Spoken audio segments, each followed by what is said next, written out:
Hey, welcome everybody to hang out in the crib Saturday night. Anybody's welcome to join us.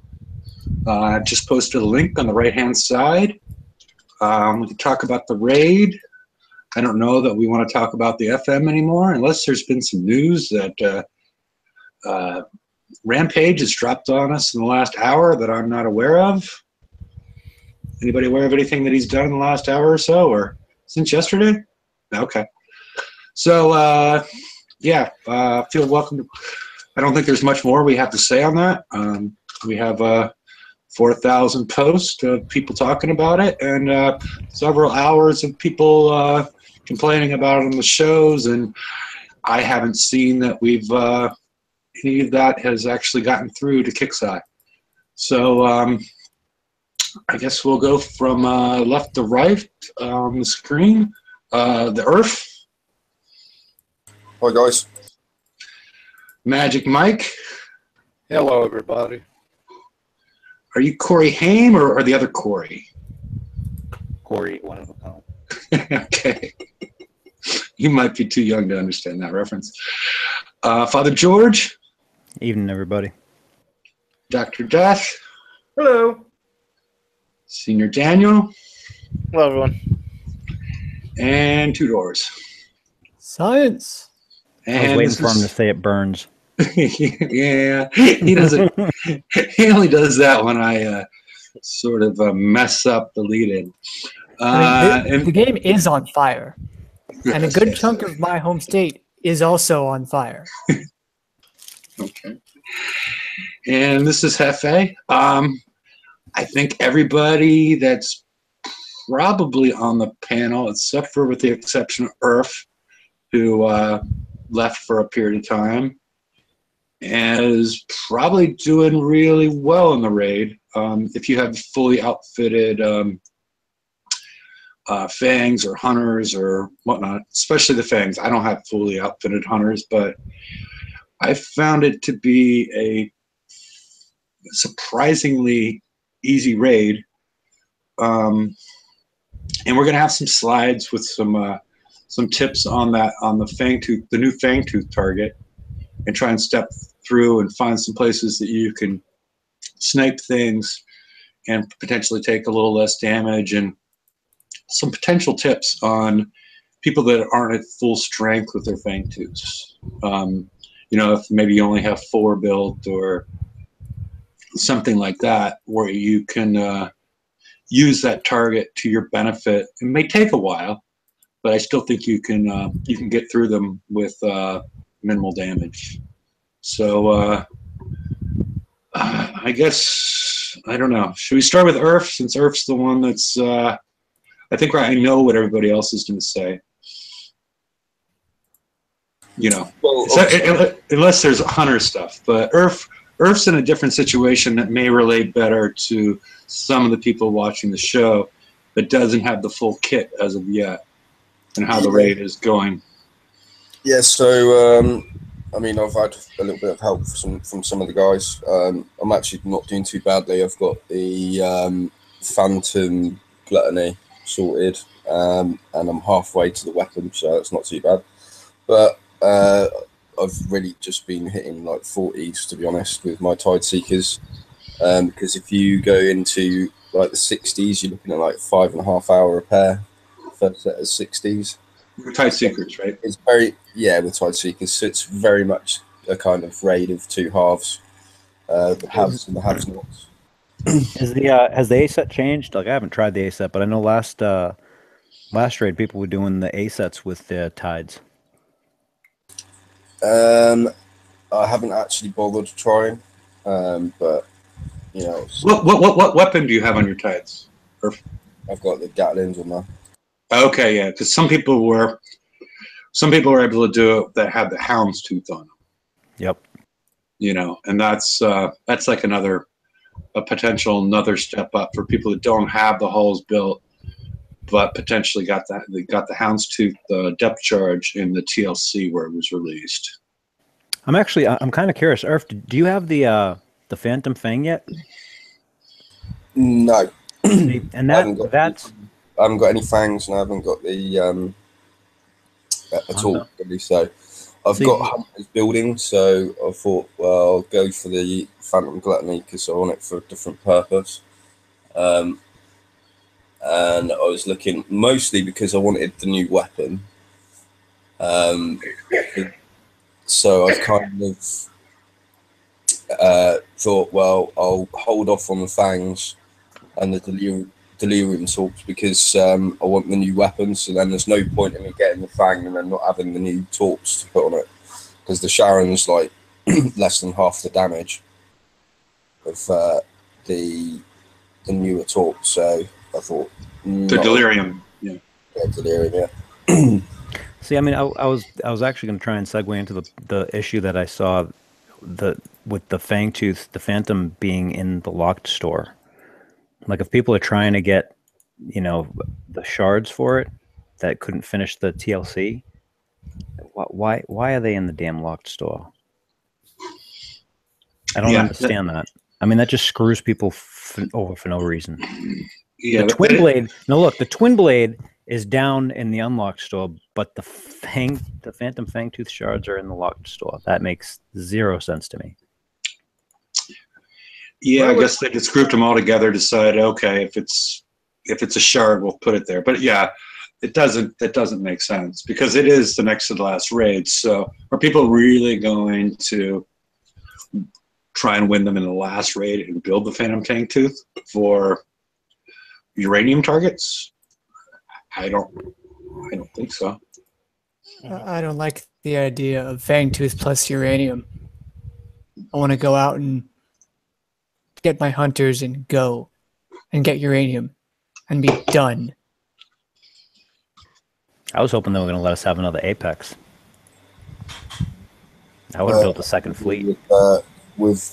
That's why I've not kind of decided against the Fangtooth, because I've got a Hunter, so I'm building those at the minute. So I'm kind of thinking, you know, when they do change the targets for the uranium, I'll have the Hunters anyway. So I've kind of just thought, well, I can't really be asked to get the Fang. And where they have the two different targets too, I mean, that's not a bad choice. The Hunters, I'm just telling you, I'm having a blast with the Hunters because I've hit all of just one target for the Fangtooth one. Those things only came out once for that video, and that was it. Okay, just because it's easier. I don't have to do crap. I can mess around on like playing with builds and changing stuff around on my base, and like I can actually do other aspects of the game, or you know, watch TV or a movie or whatever as I just go click, auto it, go and repair for a minute or two sometimes when it's a little bit over 30 minutes, and then one coin from that nice 50 coins that Kixeye gave me for the screw up at the beginning of the raid. Awesome. Yeah, I still haven't I could double check. I don't think I've gotten a response. You were on last night when I was parked in this place. My ship was stationary, shooting at a gluttony, and a corrosive cloud formed underneath me and did quite a bit of damage to my fleet. Oh, I missed that. No kidding. That's been happening to me all day today. Yeah. I think that yellow fielder is on a timer, because you can go over there and sit and get that thing and wait, and then that rest of that cloud will pop up. I got a couple of still pictures of it. Yeah. I need to do either drink a little tea with honey or refresh your mic. Is it? Are you guys talking about the S target? Yeah, the S target. Yeah, it is on a timer. The wall to the right and that cloud are both on timers. And I had them written down somewhere. In my video, you can actually see the back end of the. Like, I had scrolled up, I thought I was seeing crap because the cloud just kind of came out of nowhere, and it was still bubbling when I scrolled back over it, and I was like, "What the hell is that thing?" I'm like, I didn't realize that it actually popped up, but it is on a timer, so you can watch the clock. Yeah, but it's fine if it's on a timer, but it shouldn't. If the ship is there, I don't think it should pop up underneath the ship, especially how punitive those clouds are. Yeah, or at least give you some warning. I mean, come on. Yeah. I don't think that was how that part of the target was designed. I don't think it was designed to, you be parked there and all of a sudden this corrosive cloud pops up underneath your fleet. Surprise butt sex. Yeah. Yeah. You'd have to join us that for the aftershock. We're not sure which one of the participants is going to be involved with that, but anybody in chat, you can put your you're leaving early. we're just trying to figure out. This. No, I was going to suggest a vote in the chat to figure out who was most likely going to be involved with surprise butt sex in the after show. So, everybody's bets on how. I don't know why Daniel's moaning. 12 minutes, and here we are already. I mean, Daniel's moaning. He doesn't even respond. He's just moaning. I don't know what the hell. Daniel, if you're all, just wow. I'm not. Stop. Like, I know you were on a sub with a bunch of other guys and all, but I mean, I'm just saying, man. Yeah, Raptor went with Brian. I was gonna go with Dr. Death, but yeah, we'll see. Once we tally all the votes, who's the winner in this little contest? In this matter is I'm the furthest away, so I'm all right. You can be the video one. You can be that guy. Yeah. Oh, okay. Well, we've talked to Irf. If you found any, I know we talked about some before, and I've seen several out there. Some, I know they took away some quote unquote exploit / undocumented features on how to, if you don't have the full kit at this point, some good ways for players at that point to get some free points in some of these targets. I know there's different ways to do it. There's people that are getting help, but then there's also some, like I like to call them undocumented features. So in the 85. There's a wall that you can pass through and take out some gluttonies, get 120,000 points, I think, for like no damage, and you can do it with tiger sharks. Really? One of them. And they've obviously removed the single gluttony that you used to be able to take out without triggering anything as well. So they've taken something out and put something in. Okay. Is that it? Just the 85? I wasn't sure if there was some other, either you or. I haven't found any more yet. Okay. I think there are a few about. If you look in the right places, then you might find the information as to where they are. Okay. To be honest, I haven't really had time to be messing about with it because I'm hitting 40s and I've got lots to go. Okay. Alrighty. So I guess at this point, how's even though is there anything anybody has to say about their raid that I don't expect to hear? Because I expect everybody. Well, I don't know much about. George chimed in with information about the hunter. I'm only familiar with the Fangtooth, and I think a lot of people are probably familiar with the Fangtooth and less familiar with the performance of the hunter.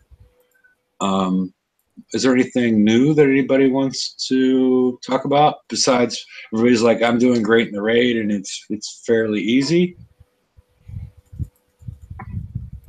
I mean, I've been testing different crews, and I've found some interesting stuff. The best one that I've found so far was the demo squad, which runs contrary to like 2 other people that were testing with me, and that in and of itself was weird. I found the what do you call it? Fearless Blitzer actually brought down the damage, and I think it's because of the timing when you're doing it on auto. I think it's because of the timing of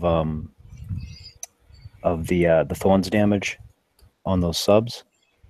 Okay. And that ran between, I think, let me see, the range for that was 36 and 51 minutes, and it usually landed around the 42-minute-ish mark, which was the same result as I got with a salty dog. My best regular crew results was with sea serpents. And the weird thing with that had a huge range. It went from something like 36 to an hour and 2 minutes. Okay. The average sat around about 40 minutes. And just to clarify, all the crews that you're talking about are referring to the hunters. Yes, all hunters. Yeah. Okay. Because even on auto, it takes like 5 minutes, and like 10 minutes to drive those fangtooths. And fuck that. Well, the hunter target's half the size of the fangtooth target. Did you notice that? It's what? About half the size is the fangtooth target. Oh yeah. Yeah, I did. I mean, I'll take both, and there's like twice the ships in the fangtooth target that there is in the hunter target. Yeah, and the hunter target's ships are so much weaker, like just less health altogether. So yeah, I can run a hunter in 3-4 minutes, depending on how much I care and if I retreat or not. And then I have about 30 minutes repair for 5 million. All right. I think that's why I'm going to be a bit away from Fangs, because I don't want to spend over a weekend a bunch of time in 10-minute chunks of reasonable focus doing a target. Like, that was fun for a little bit, and it was only fun because I didn't have hunters, and it's a lot less palatable now that there's a better option of just having seat time. What I don't understand with the size of the skill hull target, I mean, I understand it in a theory sort of way, but if people are going to mess up, it's that large because they're hoping someone's going to screw up in the driving and they're going to take damage and they're going to coin it, right? But the thing is, with the amount of targets that we need to do, if someone's going to screw up, they're going to screw up. You don't need to make it that damn big because you're doing the damn thing so many times over and over again. The fuck was that? That's my phone. Oh, alrighty then. Well, we shall call you Caesar from now on. Anyway. Yeah, I don't know why that. Why Caesar? Anyway, I don't know why the target is that damn big, because if you're doing it that many times over and over again, if you're gonna fuck up, you're gonna fuck up. You don't need to make it that big and doing it that many times to get someone to screw up. I mean, I don't know. I like the whole 10 minutes to drive a target is not fun. It just isn't. I'd rather take the hunters and plow through a target and, that's it. I'll sit there and watch TV for half an hour and start the next target. Although uranium's getting pretty damn low, I will say that. Yeah, for the crews, yeah. That's, I was helping somebody earlier, and it was like, I'd rather start helping after Saturday when when I got the crews, because I'm, the crews I'm using, as far as the Fangtooth, that are doing the best. Well, the Deadeye Destroyer is doing the best with the 15% criticals, and then beyond that is the Hunter. What is it? Silent Hunters. Yeah, Silent Hunters. Those two are doing the best for me as far as killing off the ships faster due to the criticals that you're getting on them. But, it takes a while when you're only rolling for, basically 2 specific crews. I'm not sure of the easily obtainable crews or slightly easy obtainable crews, if there's anything else I should be throwing out there. Okay, steelheads. My problem isn't taking damage. My issue is... at least with the Fangtooth, is killing them before I run into a point where I need to take them on, where I can't kite them anymore. And the only point that I have that issue is basically right at the start of the target. If I drive carefully, it's not an issue. But if I don't want to have to drive carefully, I'd like to put one of those 2 crews on.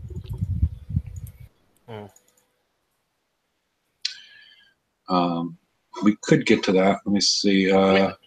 Everybody, I've been having a nice time just driving my my Fangtooth. I don't have I don't have the option for the hunters at all, and I've been having. It's not that tedious of a. It's not like Hellwraiths. In other words, it's not you have to inch in or nothing like that. You just have to kite like normal. Yeah, and I like this target. I like the new target better than last one's target. Mm-hmm. I don't find it as tedious, and I find there's much more strategy to it than the previous one. And we can get into that in a little minute because I got the slides prepped to put up, but I need to go get another beer. So when I get back from getting a beer, we can.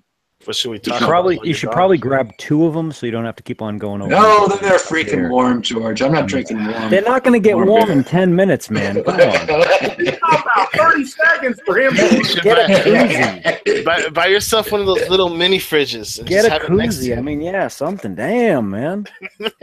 All that time you will save over getting beers over the rest of your life. George, I got a question for you, buddy. Have you tried your hunters in any other target other than the campaign tower? Nope.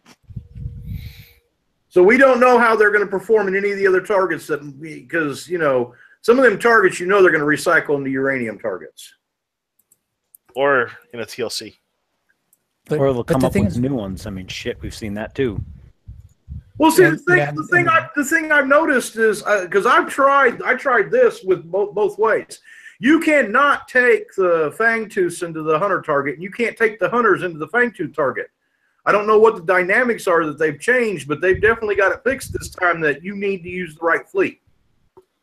Yeah, they increased the range of the one for the hunter, and they increased the it looks like the armor of the other one. So now the question becomes, what fleet's does the hunters work on any target on the map? Is the only target that they're going to perform good in is the tower? Oh, Lord. Has anybody tested that? No. I'm sorry, tested what now? And then what's going to happen when we have a TLC coming out? And we're going to need both of them. We know they've blocked the hunters out of the Fangtooth campaign, right? Has anybody tested the hunters in any of the regular map targets to see how they perform in those targets? Well, which one you want? It doesn't matter to me. I don't care. I mean, I just asked if you had tried that. I don't know how well they're going to perform. We know they won't perform in the Fangtooth campaign, but will they perform in any of the regular map targets? Or are they only going to perform in the campaign that was designed specifically for them? That is interesting, yeah. That is minorly terrifying.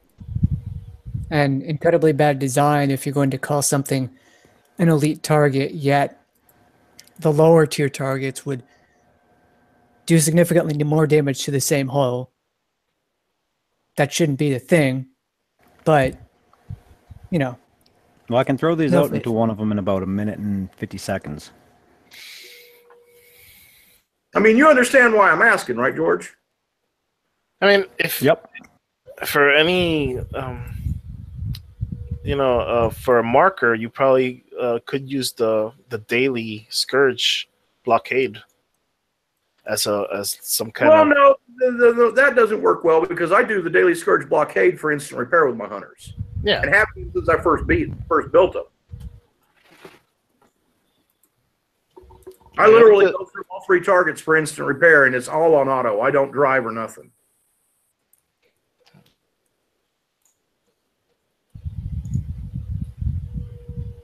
One of the few auto targets left that I can still do. I mean, that anyone can. I think that's going to be a big shift when they change these to uranium because everyone's just been autoing with Tide Seekers or whatever. But now, you know, you're usually going to have to pay attention. And see, that's ridiculous because they keep taking away our auto targets and giving us these fucking new targets that we got to drive, and it's just extending the seat time, and that's what the main thing I think is driving players away from the game. Chores. But even the auto function doesn't work. Right, but I mean, if the chores were still autoable like they were, we wouldn't be seeing as many complaints about the changes being made in the game. If I could launch a fleet out to auto for uranium, launch a fleet out to auto for titanium, launch a fleet out to auto for base parts, and then, you know, I would never have to worry about those 3 chores right there. They'd be right off my plate because I'd just be autoing them. You know what I mean? And I could be doing the other things in the game that I want to do. You see what I mean? But now you're having to drive everything, and that just takes for freaking ever.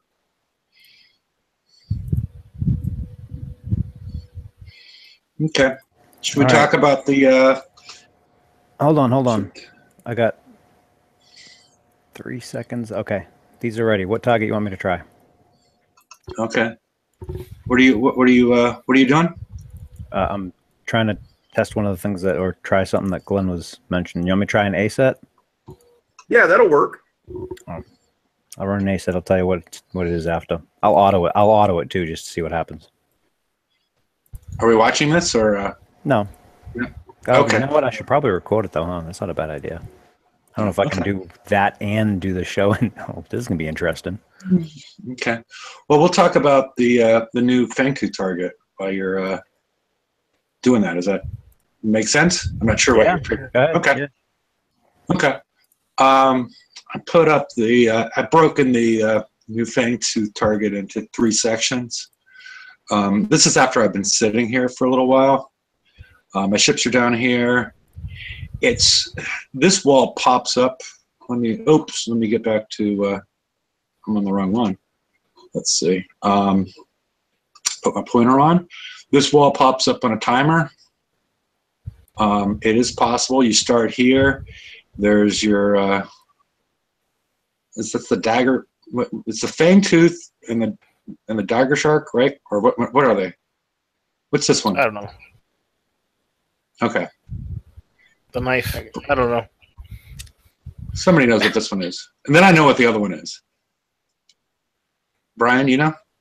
The small one's the dagger tooth. The other one's a goblin shark. I don't know what. Okay. Yeah. Here's the dagger tooth. Dagger tooth. Yeah. And then there's a fang shark that's out here that you trigger, and there's another one over here. So basically, as you come in and engage these targets and get them to move, you're going to get fired up by both of these. If you are able to take out these 4 ships fairly quickly, you can take out this gluttony before the wall pops up. It's difficult to do. I'm not sure it's worth it as far as, you know, your return on your time and damage and whatnot.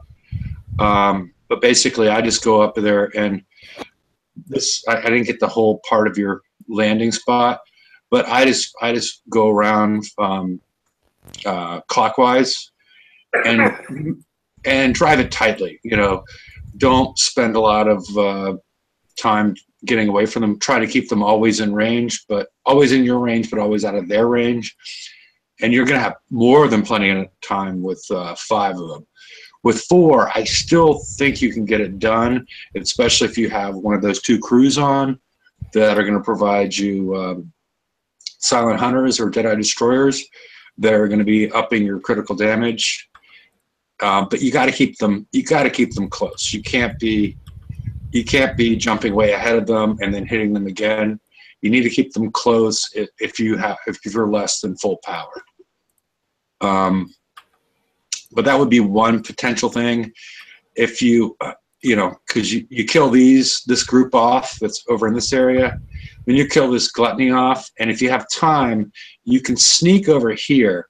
If you go over here, you're going to cause some other issues. But if you go just behind the fire that comes there, you can take that out. But I don't think that's 100% necessary. The next thing you're going to do afterwards, and also this is where I take the most damage, is right at this point. And since you're right at the beginning, I tend to retreat out and then instant repair on the map, and then go back in.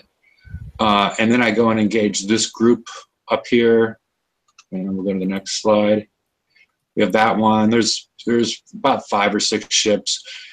I mean, you just basically lead them all back to that same area that we were in, and kill them the same. Just kite them and kill them the same way that we've seen earlier. Just draw them back in here. But again, keep things tight. Don't jump way out ahead of them, or you're going to run out of space. But after that's done, this is when the tricks, this is when the fun stuff starts to happen, in my mind. You can kite this one out while you can snipe this one out without activating anybody. If you go over here, you don't get too close because there's a goblin shark right here. And then you can also after you've done that, you can then snipe this one out. And then if you sneak by, you can then snipe this one out. And so that way, when you start activating the rest of this stuff, these guys aren't firing at you. Right. And so you've lowered your chance that you're going to take damage at that point. Perfect. So after you've taken all that out, your charge armor's good, you can retreat again. I mean, especially depending on the number of ships that you have. Then you can activate this group, lead them back to that same little cubby hole, and you might be able to kill them before they get all there. Yeah. I don't want to interrupt you, but since it's on the screen, upper left-hand corner, that yellow field. Yeah. That's the one I was going to talk about. Okay. Yeah. That's this the one area that gives the trouble. Yeah. Yeah. This area right here, I filed a ticket. I haven't got a response on it, but it's tempting after you drop out this group of ships to go over here, because this is not here. This is on a timer. Park here and take out this gluttony. You can be parked here and it will pop up underneath you and cause well over an hour of damage. So don't do that, because when you're luring these ships out, you're also luring out these ships up here. So you'll be able to come and park about right here and take out that gluttony and snipe it out without anybody interfering with you. So after that's gone, these two are part of that crew that you activated to the left. They're going to follow and tag along.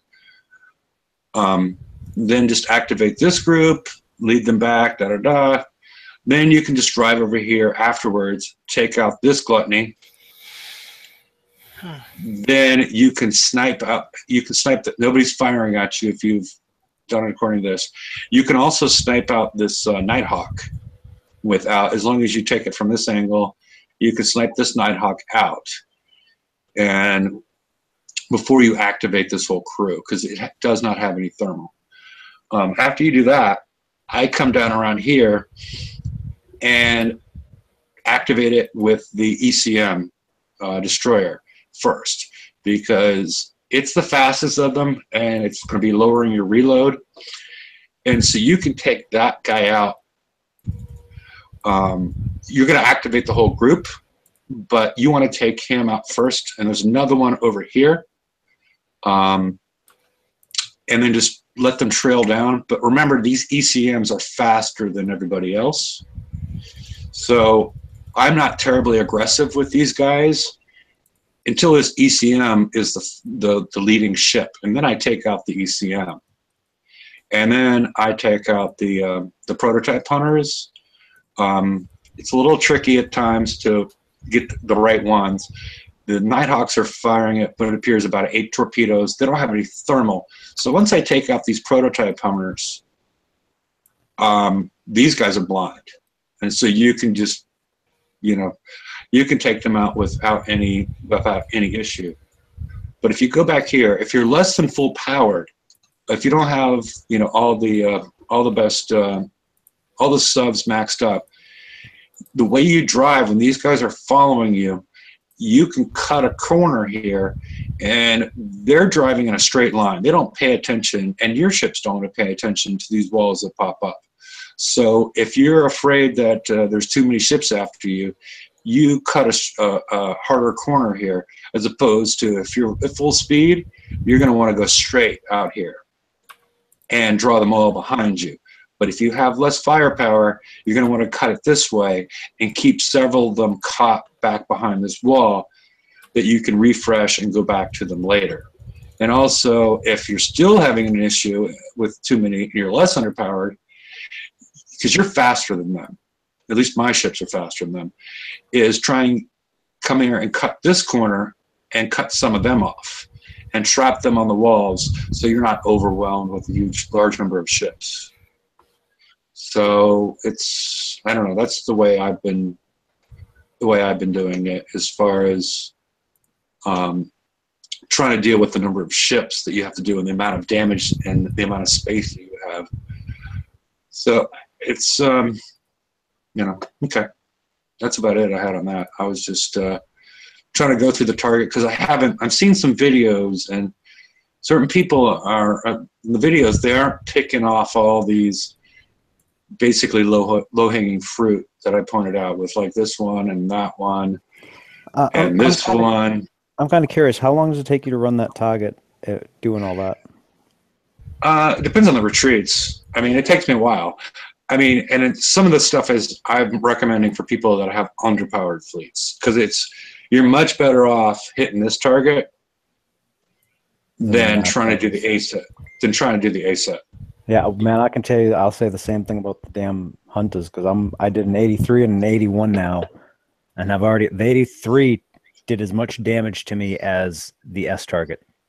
Yeah, yeah. It's ridiculous. Yeah, this is asinine. And the things are so much harder to kill in here. Like, they're not dying nearly as fast. Well, the ones that die pretty fast, all the Drac stuff dies pretty fast. I mean, the Nighthawks, the Nighthawks and the ECMs, you just... There are two. I haven't seen any in the A set yet. Is there any in the 85? No, but I'm saying I was sort of agreeing with you. I was saying in the S set, S set, these ships die pretty easily. The Scourge stuff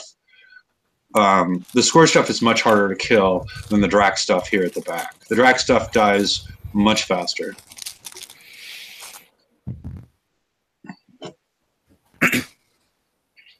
So, I don't know. I'm sure people have found out better ways, but there are, there's a lot of stuff that's snipeable, in here. All this stuff is snipeable, and it's the best. Fuck is this? Huh? One of my hunters just took a right-hand turn in this target and just is going out to nothing. It's just driving to nothing. Well, I've noticed there's a disturbance. There's something going on right here in the water. Oh, it's going right through. It's going right through the damn walls. Oh, it's gonna go right into that friggin' cloud and die. Yeah, I heard somebody in the... Oh my god. That's awesome. Oh, that's gonna get a ticket right there. I heard somebody in the had the same problem. Has anybody noticed that there's like something weird going on in the water right here where I'm circling? Is this me? If you set your ships up and you go from here to there, your ships diverge here. They all come apart, and with a common aiming point, like up here. There's something weird going on right here in the water that causes your ships to break up and then come back together afterwards. I don't know what it is. Yes, Grimace is betting on Nessie, and that's a good possibility that they're just avoiding Nessie right here because there's something going on. Some UFO action right there. I think my guess is that there is some sort of there's some sort of structure there that we're not seeing. Oh. That's not on the map, and it's causing the ships, causing your ships to diverge to go around it. So. No, it's not a glitch. It's an undocumented feature. Yeah, well, there's definitely an undocumented feature in this fucking target. Let me tell you what. I'm already my fleet's about half dead now. Wow. Well, I guess that answers my question, don't it, George? Yeah, if you want to auto these things when they go on the map, you're fucked. And that's the other thing. The other thing that keeps on getting overlooked, and I've tried to bring it up a bunch of times, is they put these things back on the map, right? And they're supposed to be tuned for the map after, right? Because we don't have half repair time, and they're not tuned for the fucking map. It's the same damn target with the same damage, and guess what? No half repair time. That shit's got to get looked at too. That's another aspect of it. And this is like, I'm more than half dead. Fuck. So in other words, the way it's looking right now, unless Kicksai makes some changes, the only way that we're going to auto uranium after this raid set is if they put the hunter at target on the map. The path drives you through a fucking cloud too. Oh, look at that. Oh, damn. There's a quarter health of the fleet just went away because of the pathing in this target. Yeah, it's sort of odd the way he's doing a play-by-play on these, not screen sharing. It's interesting. Yeah, I'm sorry. I can't. I'm recording it, so I can't switch and share the screen or anything now. Okay. Soon you will see and be able to replay it in glorious HD. Yeah, I'll make a video and cuss out Kicksai, because holy shit, I don't think I'm gonna even finish the A set.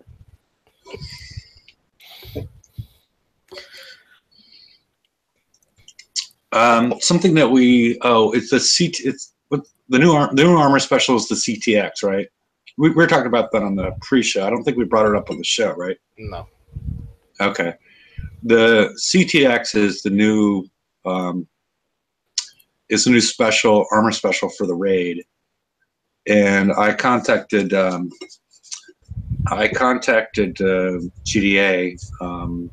today and asked why it wasn't in the retro lab, because the stats are 0 relative to the other alloy armors that we've seen in the past, and he says in the next update that's going to be put into the in the retro lab. I'm assuming already in that alloy armor category, so it'll make up for the lack of explosive damage that it has. Because right now it's at 45, and it should go up to what, 55 or 56 or something like that after it's been read. Yeah, it should match concussive. It's like the previous one, the Calm, I think it was, where it had its corrosive already buffed up, but not its pen.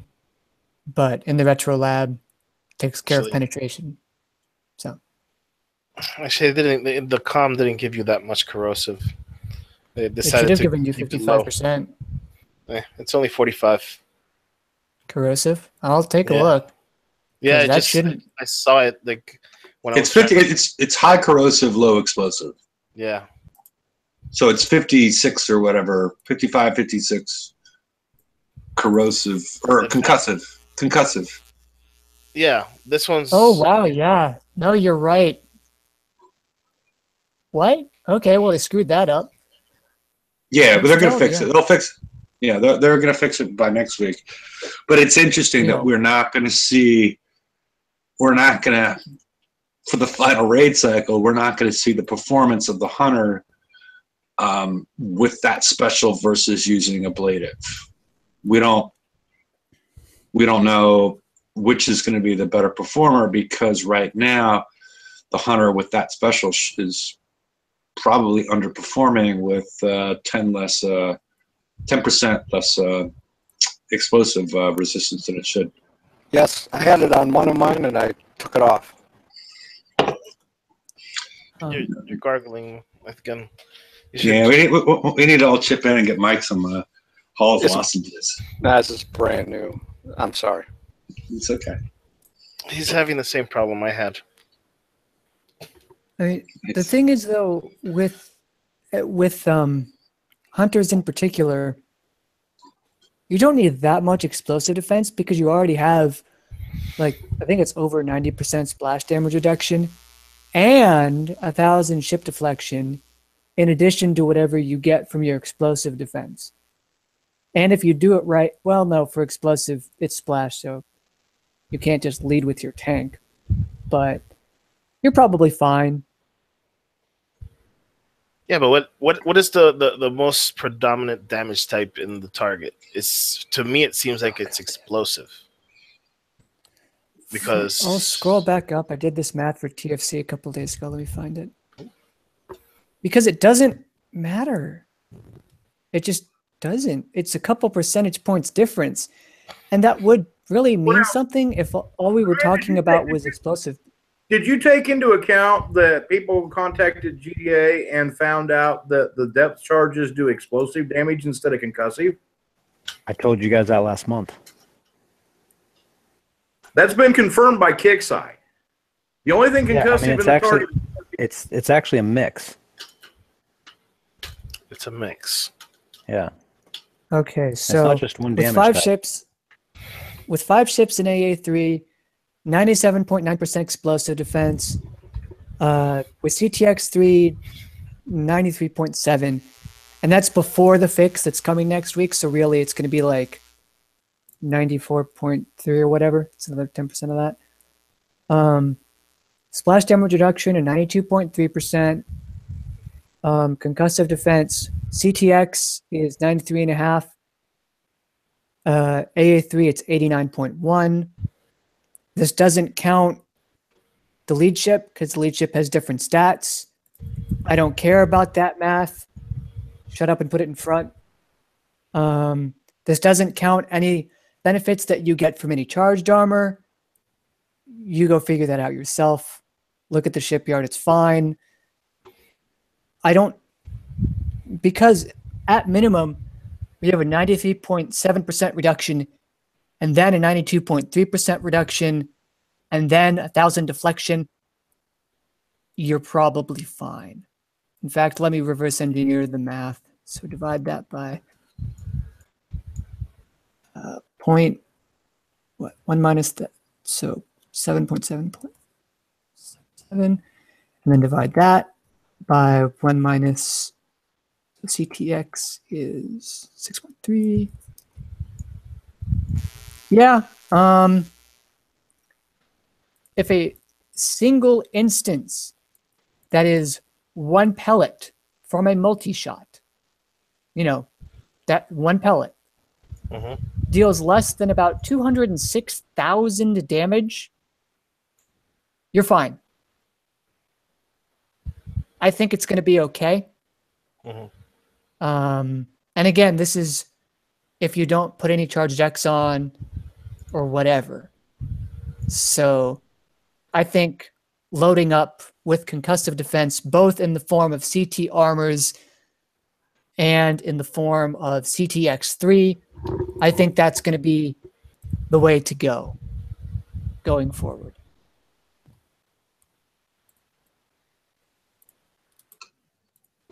And then go with ablative armor 3? No. Huh? CTX, I just said. Opposite of that. Oh, okay. even with the lowest, even with CTX on, that's what that 206,000 means. It's going to be more with AA3, of course, but do you really think they're going to do that? 200,000 a pellet when there's so many pellets coming out of so many different ships at a time? I think it's going to be okay. But in the target, I've noticed that your explosive does go down a lot more. Yeah, that's because there are so many pellets hitting you. Like, let's say there's a multi-shot of 5. Probably 4, if not all 5 of those pellets are hitting you. And that's got a pretty quick reload on it. And then there's other ships. Those scatter pellets outrange you no matter what. Your charge is going to die. Like, that doesn't matter. I've looked at my charge after the first set of ships in the Hunter S, and yeah, I'll take a little bit more damage, maybe, with the X pool gone, but not that much to care. Not really. It's I'm funny. worried about the CT pool. Yeah, see, it's funny that you actually said, that we're actually covering this because last night I had, there was a player on TFC and I were testing between using the Ablative 3 and then the new CT armor, right, special. And the AA3 was outperforming it every time. He tried it again today and left one of his hunters with AA3 on, or I think he refit one back to AA3. I can't remember what it was, but he ran the test again today, and the damn AA3 took 4 times the damage today than it did yesterday. But the CT ships took way less damage. So I don't know if they tuned it after they like, I don't know, maybe they screwed something up. I have no idea, but I know that it was there's definitely been a change in the results of the testing from yesterday to today. Yeah, they've got torps. They have got running, and I didn't do videos, but I've been making changes to my hunter fleet as I've been doing these targets, right? And one of the things I wanted to test was evade, right? So I'd throw an extra evade on each of my hunters one at a time and go out and hit a target and see what happened, right?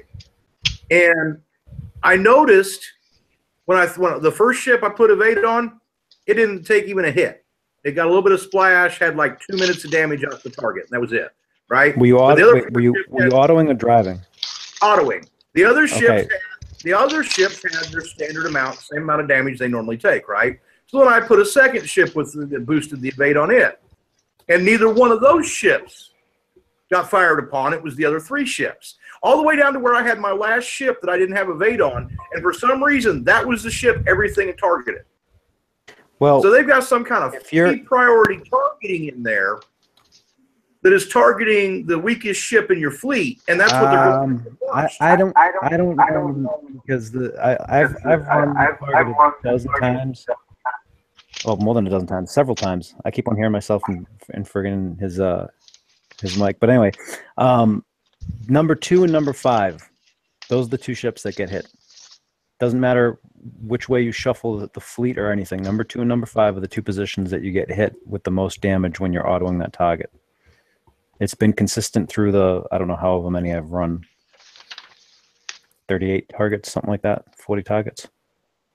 It's always position number 2 and number 5. That's the 2 when you're autoing that get damaged. So if you want to test something, that's the 2 that you can switch your test mules out into. I don't know why, because the thing is, I actually changed my my Apex and took out one of the scatters or whatever the hell. I took out one of the weapons and put on a CGS so it would lead further, because I wanted that to take all the the torpedo hits and all that stuff, and it didn't work. They targeted number 2 and 5 every single time. The entire raid, no matter what I've done, 2 and 5, they're the ones that take the damage. The most damage out of the whole fleet. I think it might go back to that short-range torpedo that I still haven't confirmed, but the more I see, the more I believe is right. Because as the fleets go driving around you, 2 and 5 that are on the outside edges? I think those 2 are on the outside edges, and those are the ones that they get closest to. I can confirm, although I haven't done on auto, but I will notice when I'm doing a target, if I like make a positioning mistake and they get around and close enough to my quote-unquote back line, I suddenly lose about 1/8 of my health, and one of my ships goes below half. So there's a short-range torpedo, and it does not mess around. Okay. Oh, something I wanted to mention. During the beginning of chat, and I was trying to figure out why the people were saying it, that the link for the show was hidden. I think a lot of people are getting the link to the show from the Alliance Crib, and during normal weeks, they'll pin the show up at the top. But during the raid, they have raid tips and tricks that they put up at the top.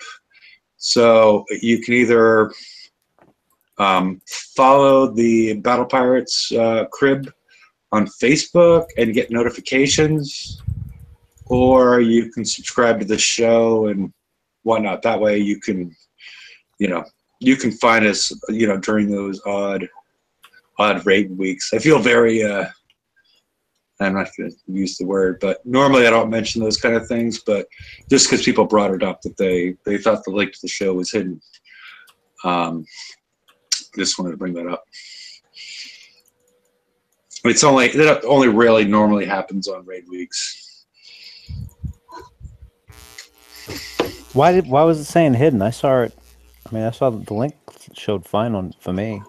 Well, they didn't post the things that got pushed down on the page. Yeah, because you follow on Battle Pirates Crib, not Alliance Crib, right? I don't know.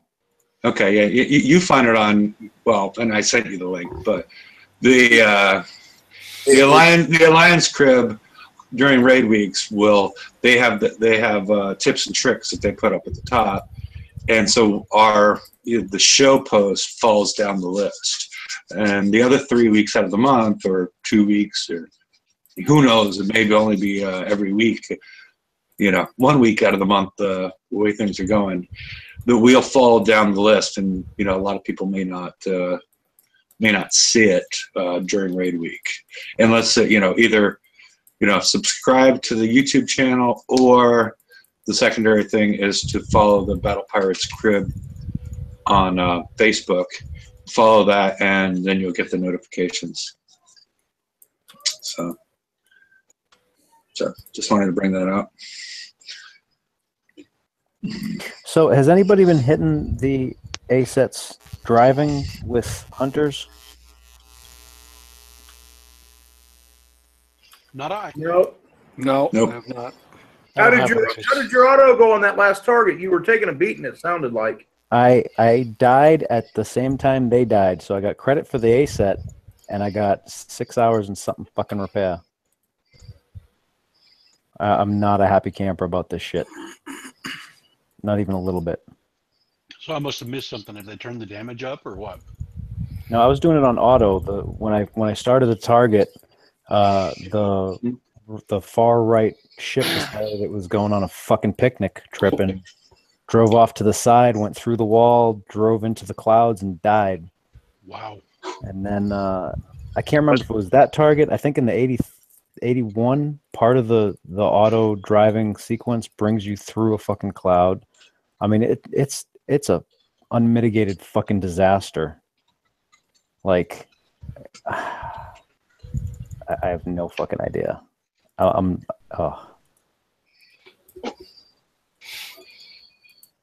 mean, they did a good job on the Hunter campaign one, right? The S target, because the path is good and it's a solid run and there's no crazy going on. But holy shit, somebody's got to look at this A set. It's a little concerning, when a lot. Yeah. I blame Glenn. Fuck. Why do you blame me? You're the one that brought it up. Well, yeah, because I expect Kickstarter to pull stuff like that. And now we know. Now we know. You're Kicks gonna QA get mode. surprise butt sex when you try and do this on the map.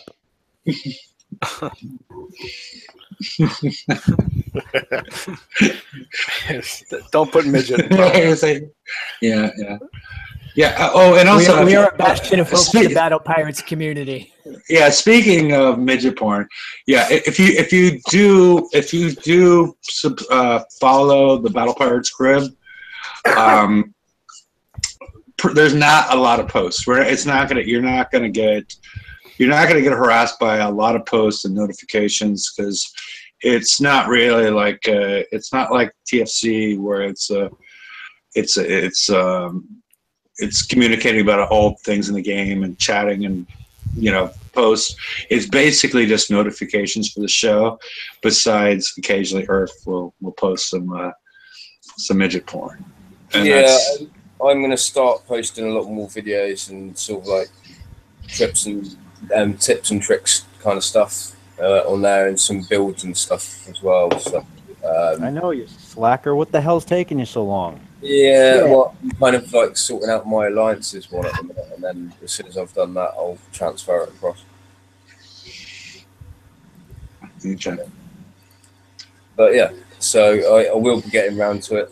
I'll start building up the fleet build albums and stuff again, and start putting up some videos for like doing boards and stuff like that. So I've just done one on how to do the 103 Scourge defense grids for no damage. So, that's old. Or you've been out of the game. That's really. Yeah, I know. That's old. That's old news. Oh, mate, I know. Yeah, but you know, I'm just going to put them in there anyway.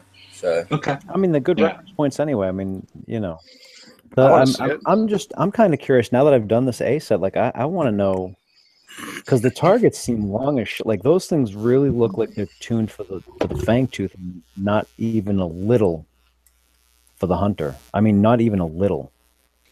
The damage, it's like it was just like in the garrison. It was reminiscent. It was reminiscent of trying to do the fangtooth target last month with the hunter. It just shit wouldn't die. The targets are really long and large, and the pathing's just, I mean, absolutely horrendous. Absolutely horrendous. I don't know. I mean, someone's got to get the head out of their ass. You know. So no one's. Has anyone? Wait. You've already said surprise butt sex, and now there's a head in it. And this is just. Yep. This is getting disturbing. It's actually the next level of fisting. Yeah. Is it? I mean, has anyone actually done the A sets with any fleet? I was hitting a couple with fangs, but I hadn't really hit them. Which ones? I hit the 81 and the 85, I think. And what's the question? Huh. They take. I hit which ones you tried? Because I like the 83. I always start with the 83 because the 83 for I don't know how many years has always been the fucking worst one. I don't know who comes up with the numbering system and why the 83 is always the fucking worst one, but I think there's been one raid where the 83 was not the worst target of the set. But yeah, I was just prepping, so I hadn't hit them. I hit a couple of them a couple months ago, but I don't even think I think I did one set a couple months ago. So I can't. I'm not a good person to compare damage. I was just prepping. 83s is an overachiever. Okay. But it always seems like that middle target is the hardest one. Okay. Yeah, but you'd think the highest level target would be the hardest. What he's asking, though, is what is the comparative damage on the fangtooth in the target versus what he took autoing with the hunter? Well, let me see if I can actually get this. Hold on a second. Let me see if I can get this. It was still instant with some retreats. It's basically like the other target. Yeah, it's basically like it's tuned essentially for the fangtooth and not. Mm-hmm. Yeah, because we should be able to easily auto an A set and below with the hunters, since the hunter is an S target. Yeah, tier 6 fleet. Well, no, it's tier 7 because they've got an S target specifically designed in tier 7 for the hunter to do. Well, right. Yeah, like this is the highest tier. I know the hunter one. The hunter one was they spent a lot of time balancing and designing that one so you could auto it. Like, that was intended. But the thing is if these things are going to the map, then what the fuck? I don't want to... I think I got this ready to play. Hold on a second. Yeah, see, that's a lot of people are talking about, well, I'm just going to go with the hunters, but then if the targets are tuned to the fangtooth when they come out on the map, those people are screwed. Hefe, you got me? Hefe? Probably in a beer run. No. I was trying to figure out I was muting people, trying to figure out where the buzzing noise was coming from. I haven't figured it out yet. Well, I'm gonna do this is the last target of the. Okay, I did an 83, then an 81, and then did the 85. You got me on yet? Yeah, you've been on for a while. Oh well, fuck. So notice I named it fucking stupidity right here. Let's see if I can. See, that motherfucker's just going off on a fucking picnic. He's like, oh, fuck you guys, I'm off. I'm going home. George, I saw a post today somewhere where, hopefully I'm not garbled. You are, that question, I am. Shoot. Keep going. That question was asked of JD Aerospec, and he gave some kind of a Looney Tunes answer, and I'm trying to find that for you. It's gonna go through a fucking wall. Yeah, Look at this shit. Yeah, he said he was handing it up to the pathing guys or whoever, whatever bullshit it was. But This ain't, I mean, it's driving through fucking land and wall. Oh, look, hey, I'm gonna go through this fucking cloud. Oh, yeah, exactly. It's stupid. you know what? If the walls aren't there, why is the cloud there? Because it sure looks like it's taking fucking damage to me. Why is it not showing this whole screen? I'll find a post. I'm just gonna minimize this so you guys can just watch this. The bar is just hilarious to watch. Is it showing okay? Like I can't tell how it's showing to you guys. Yeah, it's showing, well, yeah, I think it's showing good. Should I go back to the? Should I go back to the full screen? But in YouTube, we can only see their bar, not your bar. But there we go. Now we're better. Now we're better. Okay. That's why I went to the smallest screen, because it's. I mean, this is just like half the fleet's dead, and this is one that is with the same crew has done an S target for 36 minutes of damage on auto. On auto. This is all on auto. But I mean, what the? Just this is. I cannot fathom who that. Like, this looks like a target for a Fangtooth. It's massive. There's shit everywhere. Like, there's crap like down here. Do you guys see my mouse? Like, there's crap still back over here that's got to get killed. There's all this shit that's over here. I mean, this is not. If these are the targets that they're going to use for the map, there's going to be some serious shit going on. I mean, in general, they're too. I mean, all these targets we've seen so far are too large for the map. I mean, too large for a chore target. Yeah, for a chore target, yeah. They're ridiculous. But even the blitz ones, I don't know that this would do a good. Like, if I ran this through the blitz, I don't know that it would do that well.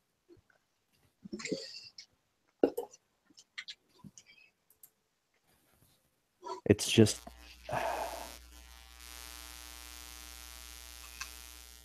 This is phenomenal right there, right through the cloud, right through the fucking cloud. That's some great programming right there. I mean, it is if someone's trying to pull this crap off and they're going to have to coin. I mean, look at that. Oh. Look at that health pod just drop. That's phenomenal. Someone in pathing, whoever's running in path. What'd you say, Mike? It's going to the pathing guy? The pathing guy might be drunk. He's on mute and may not know it because there's somebody that's causing a buzzing noise. I think it might have been Mike. But Did you mute me? What do you mean?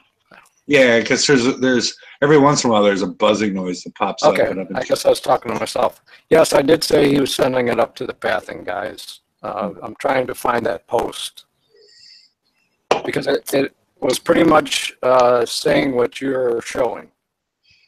Well, I'd like the pathing guys to explain this whole fucking thing, because holy crap. Yeah. Where am I? Hold on a second. Where am I on this? I'm like right about there right now.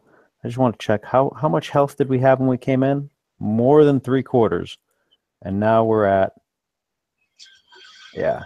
Did I just pause that? Is that playing? No, it's playing. Based on the bar, that has now taken about as much damage as about 4 of my S targets, and I'm not that good.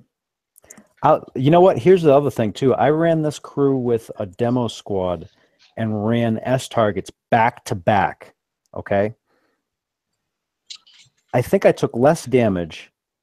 Well, I know for certain by the end of this video, I took less damage in running 6 back-to-back targets of the S set on auto than I did running a single A set on fucking auto. This is ridiculous. I cannot fathom how the hell this goes out the door as a balanced product.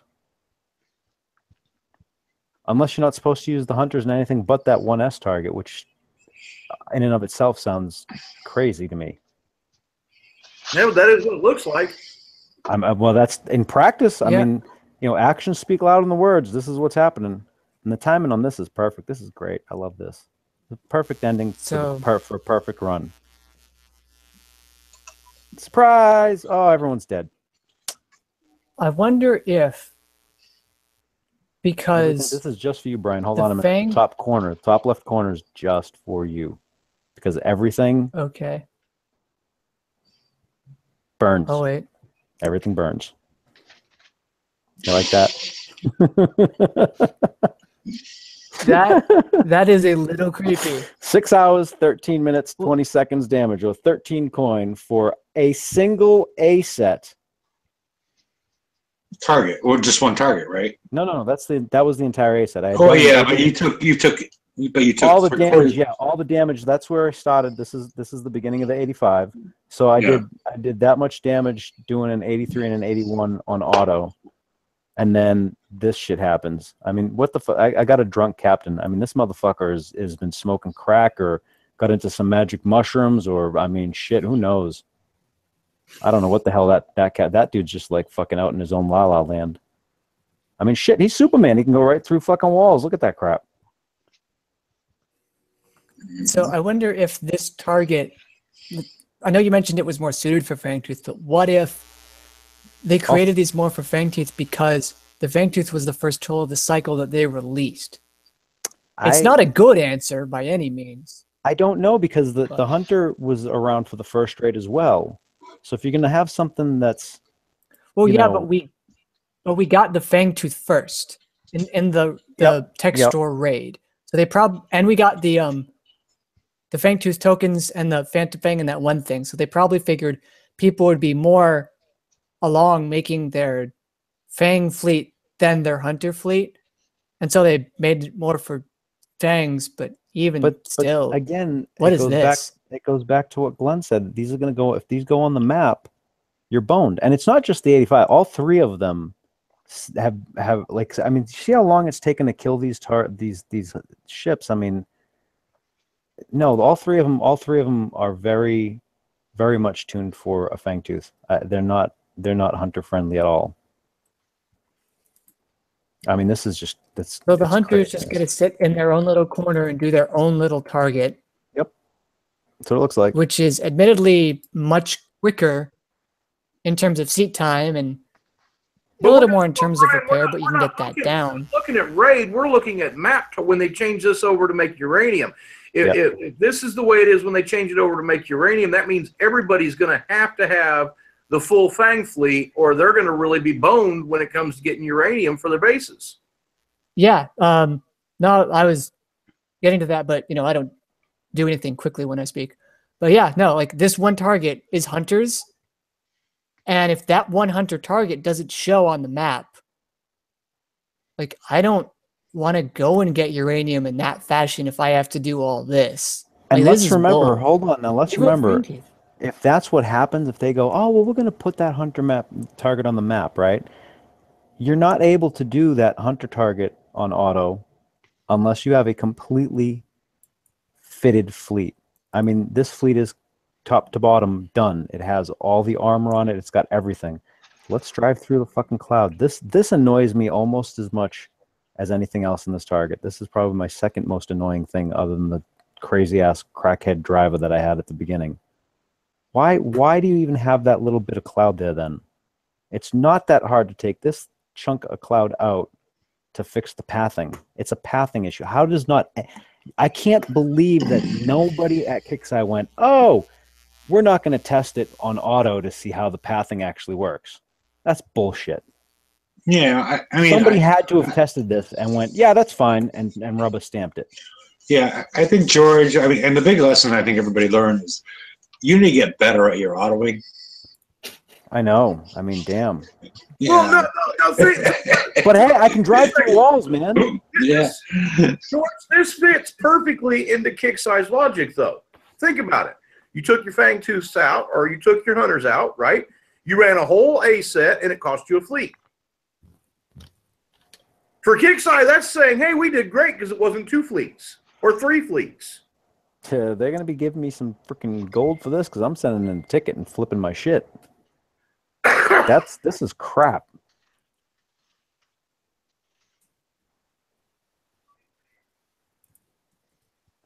That's just absolute crap.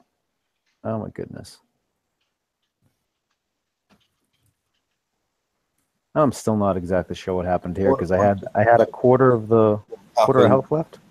If this is what happens when they come out with the map targets like this, I will continue to be using my ironclads to do one corner of the Drac base. Yeah, I mean, dude, I do the whole damn thing with it. If you can get the research thing for the ironclad done, what the fuck is it called? The specialist? Yeah, it's 40% off at legendary, right? Yeah, I mean it's instant on the map repair for each corner of the dub. I'm loving it. I can't stand driving them, but you know. Yeah, I got 4 of them, so I'll go out and I'll just auto each. I just hit each of the 4 corners on auto.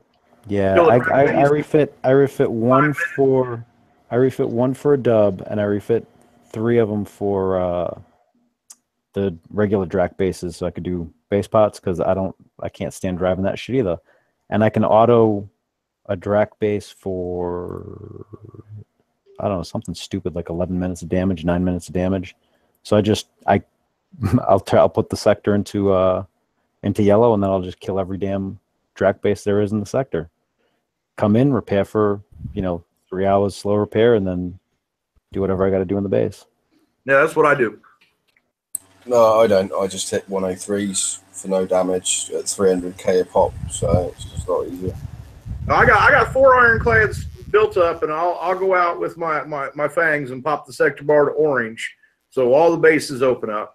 And one of mine will go and hit the Drac base. 3 of them will be hitting regular bases, and I just auto until my fleet's pretty much dead or I'm completely full on everything, uranium and base parts, and then I just park it overnight to repair. Yeah, I want easy. My chores I want to be easy or autoable, so that way I can, especially with the fucking FM the way it is now. I mean, I got other shit in the game that I want to do. Doing chores is not it. Well, nobody's ever wanted to do chores. Just for some reason, Kixeye loves for us to do them.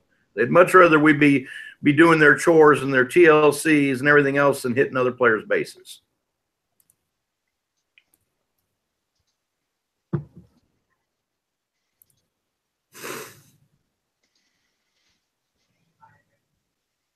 Yeah, but that's because they figure that everybody can do chores and not everybody can hit bases.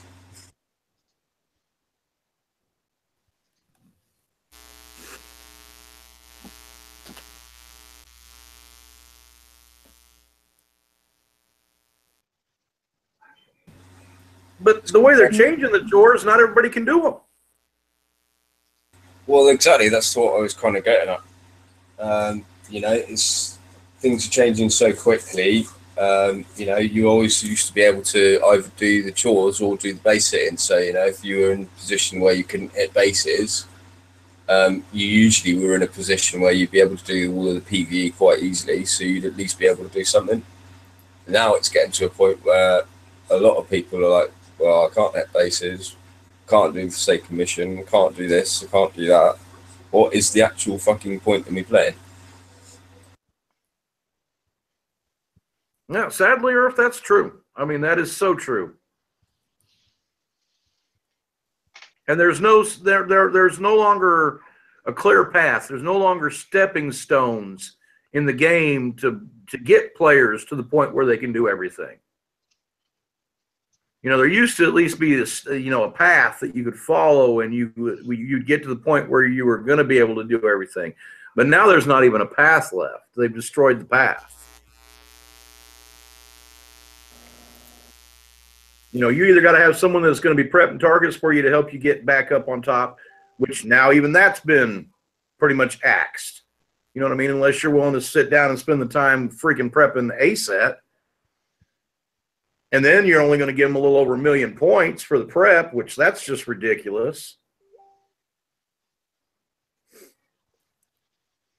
I just really don't understand some of the changes they're making, on the game all in all, but even in just the raid itself.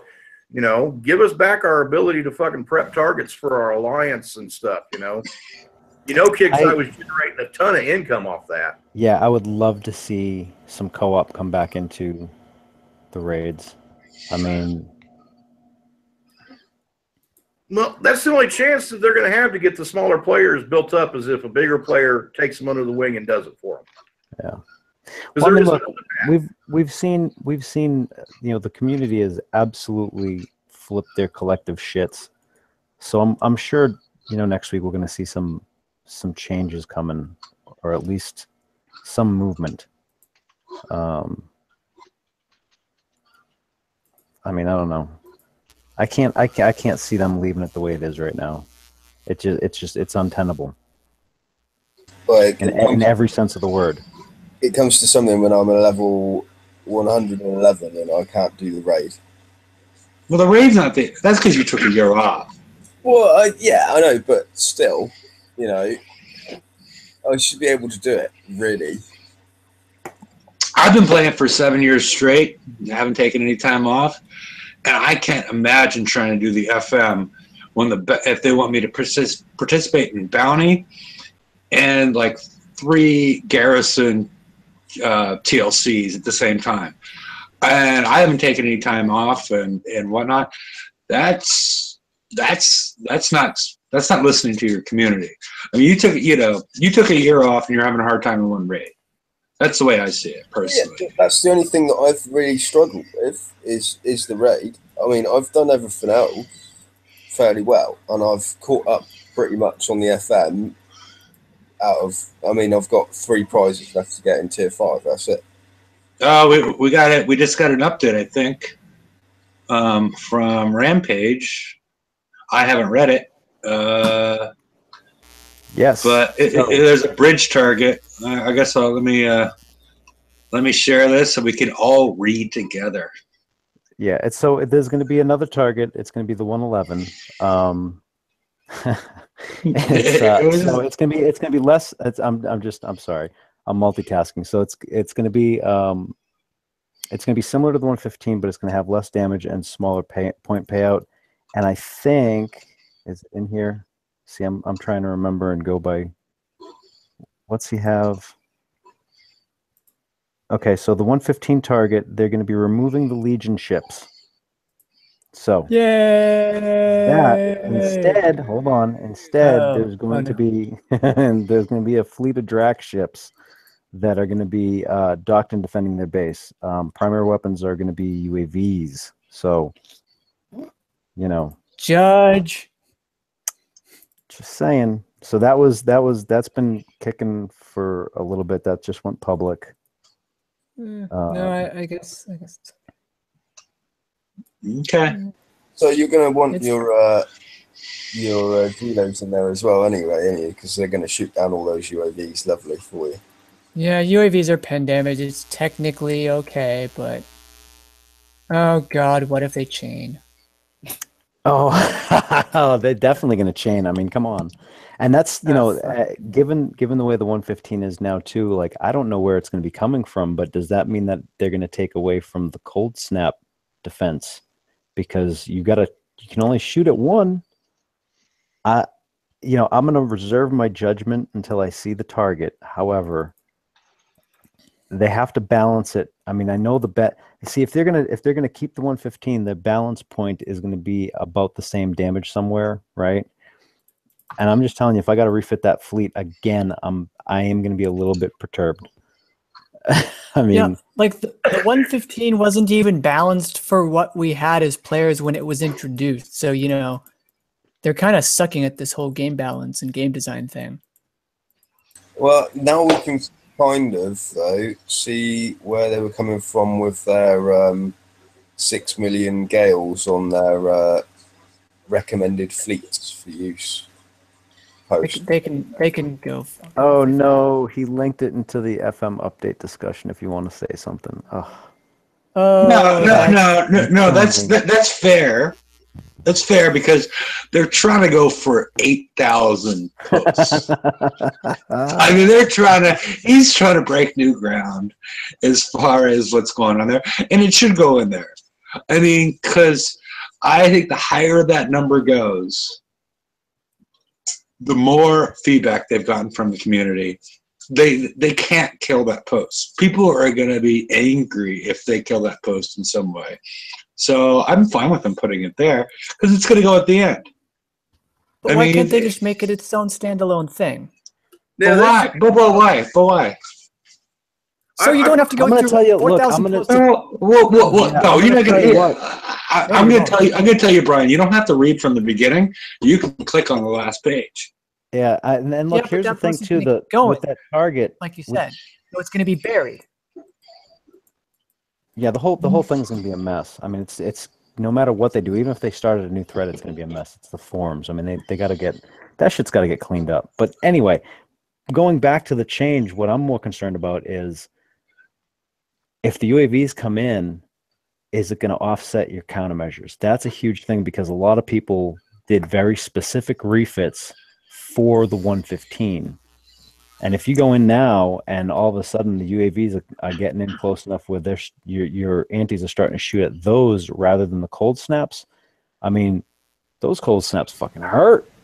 Well, but there's a whole different level of experimentation because we're not used to this. Like, what happens if a phalanx or a sprint tags an incoming UAV as being shot at, and you still have your gales or hails or whatnot? Are they going to fire at that? Because that's not.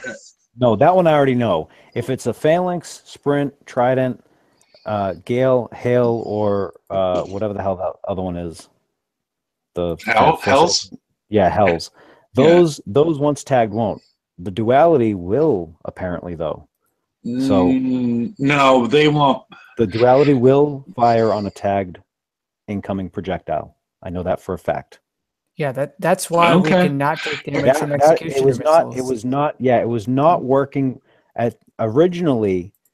If a phalanx had fired on something, the duality would not fire on it. Last week, I got a chance to test it because of something that someone sent me, and they are in fact now firing on tagged projectiles. No idea why. Don't know if it's a glitch. Don't know if it's intended with the change in the 115. No fucking idea because we just don't know. But that is what is going on mechanically now in the game. And he's gone. So this show might end at any time. What? That's it. What happened? Oh, did we lose him? I don't know. Oh, I guess he just refreshed. And we're still live. Okay. Good. Whew. Now I refreshed because but now. I mean, well, see, here's the one thing though. This actually, if the UAVs do have that sort of impact on your antis, goes back to I think Irf and I were talking about this on Wednesday, running that 2 Zealous 3 Mono fleet with 2 different ranges on the countermeasures. I mean, now if this is going to play out the way that I think it is, I'm definitely doing that. And how doing what? Running the 2 Zealous offset, the 2 offset Zealous fleet. Okay. Yeah, I mean, the Gales will obviously, because you only need 6 Gale 2s across the fleet in order to shoot down all the morts. So the Gales are going to take out the majority of the UAVs anyway, which is not going to affect your ability against the cold snaps. So, even if you've got to refit a couple of more Gales on or whatever, that should help you out.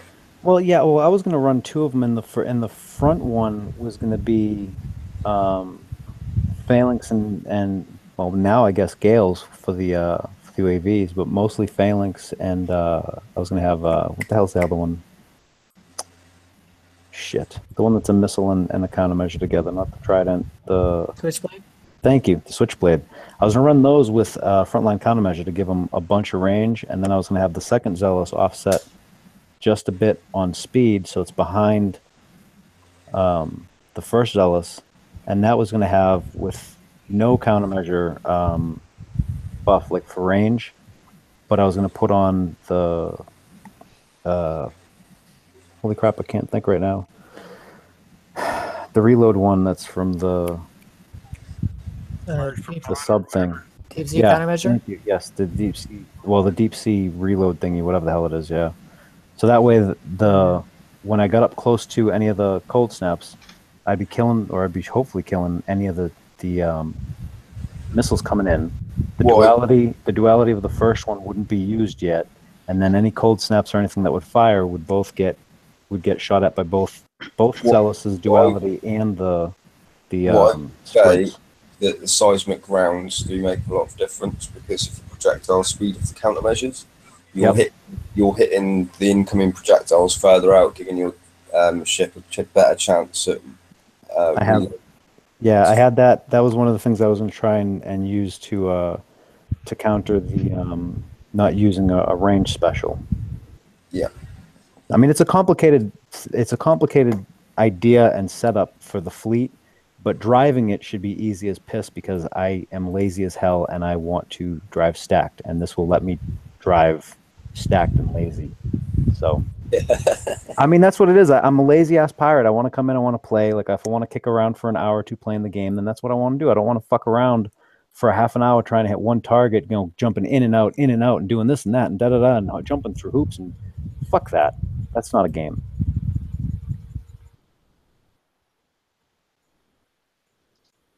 No, I agree with you. Well, to a certain extent, I actually enjoy doing it so that, I'll drive to the best of my ability on everything, not be lazy. Just it's a purely fuck you kick, so I can do it for nothing job. But I can go with that one too. I mean, here's the thing. Like we sit down and we fuck around with like extreme edges of the mechanics and stuff and our understandings of how it works.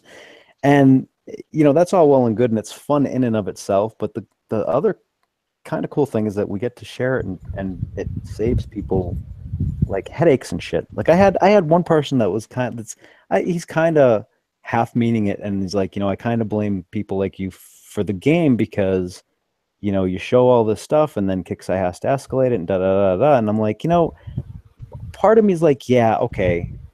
There's some truth in that, in that they have to counter or they have to respond to anything that we figure out or anything like that eventually, right? Not immediately, unless we really, really break something.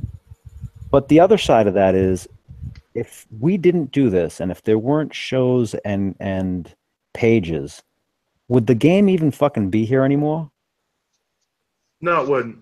See, I mean, and that's where I'm like, I'm teetered, and right now I think I'm teetered well onto I want to keep on helping people. I don't know that I don't think that it's been a negative thing to an extent where I'd be like, yeah, we should probably stop doing this. But I think what you should do is, if an individual asks you, you could probably pull up all the times that they've asked for build advice or video for driving a target, etc. Like, there are a lot of people that seem to need help with this game because this game is complex. And my best example, and it's one that you actually pointed out to me right after I had done it, Brian, was the 106 with running it with the what the hell's that fleet? Not the Skyfire, is the other one. The what? The Phoenix? Yes, that one. I mean, that was needed in. I mean, it was a stupid target. It was a stupid target. I do not feel one bit of regret for making that video and having that shit out there.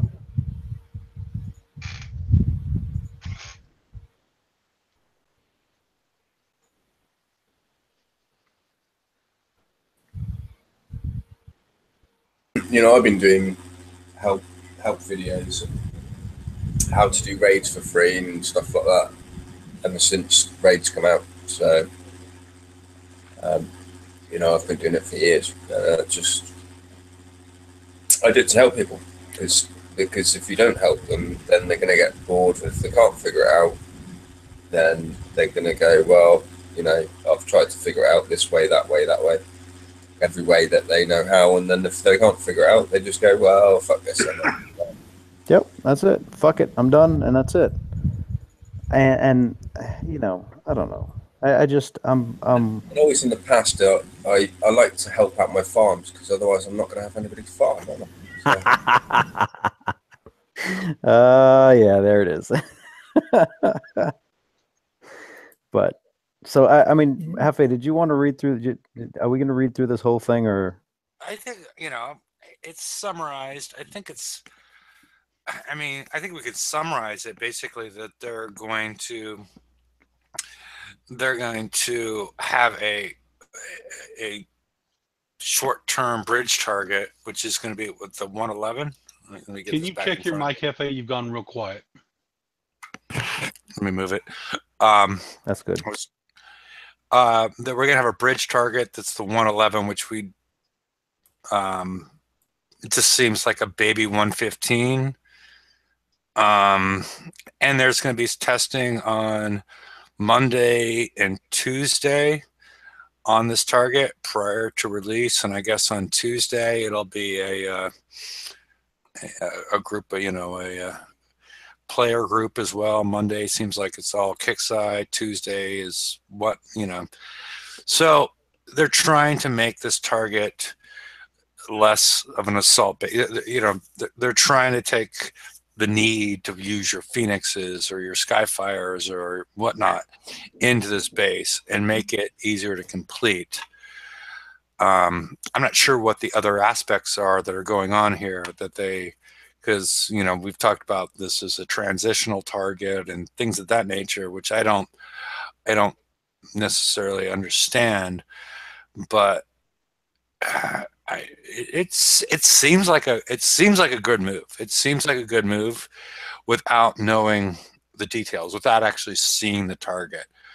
I mean, Kickstarter's been very stubborn recently with this. I mean, 4,000 posts on this and very low participation in this raid has made them at least appear to admit to some sort of mistake. But we got a lot of baby steps as far as trying to fix it. We got, okay, we're going to give you some tokens, and this isn't a token issue. This is like what we do every day in the game issue. This is not going to get fixed by tokens. You need to change the target. And so this is the first time we've seen them changing the target. And I don't want to, you know, I don't want to delve too much into it, but the fact that they are going to change it, and they're changing it in a way to make it more of a garrison target. So one thing that I did notice that wasn't addressed, though, what? The time. How much time the damn thing is going to take. But yeah, if it's just a garrison target, you're not going to have to swap fleets anymore. I mean, in theory, you know, if they do what they say, we're not going to have to swap. We're not going to have to bring in, because I was bringing in Phoenixes. You know, when I hit those, when I hit the 115s, I would start with monoliths, and then I would transition to Phoenixes 3 times, swap them back and forth, and then at the end I would use icebreakers, and then I would come back in with monoliths.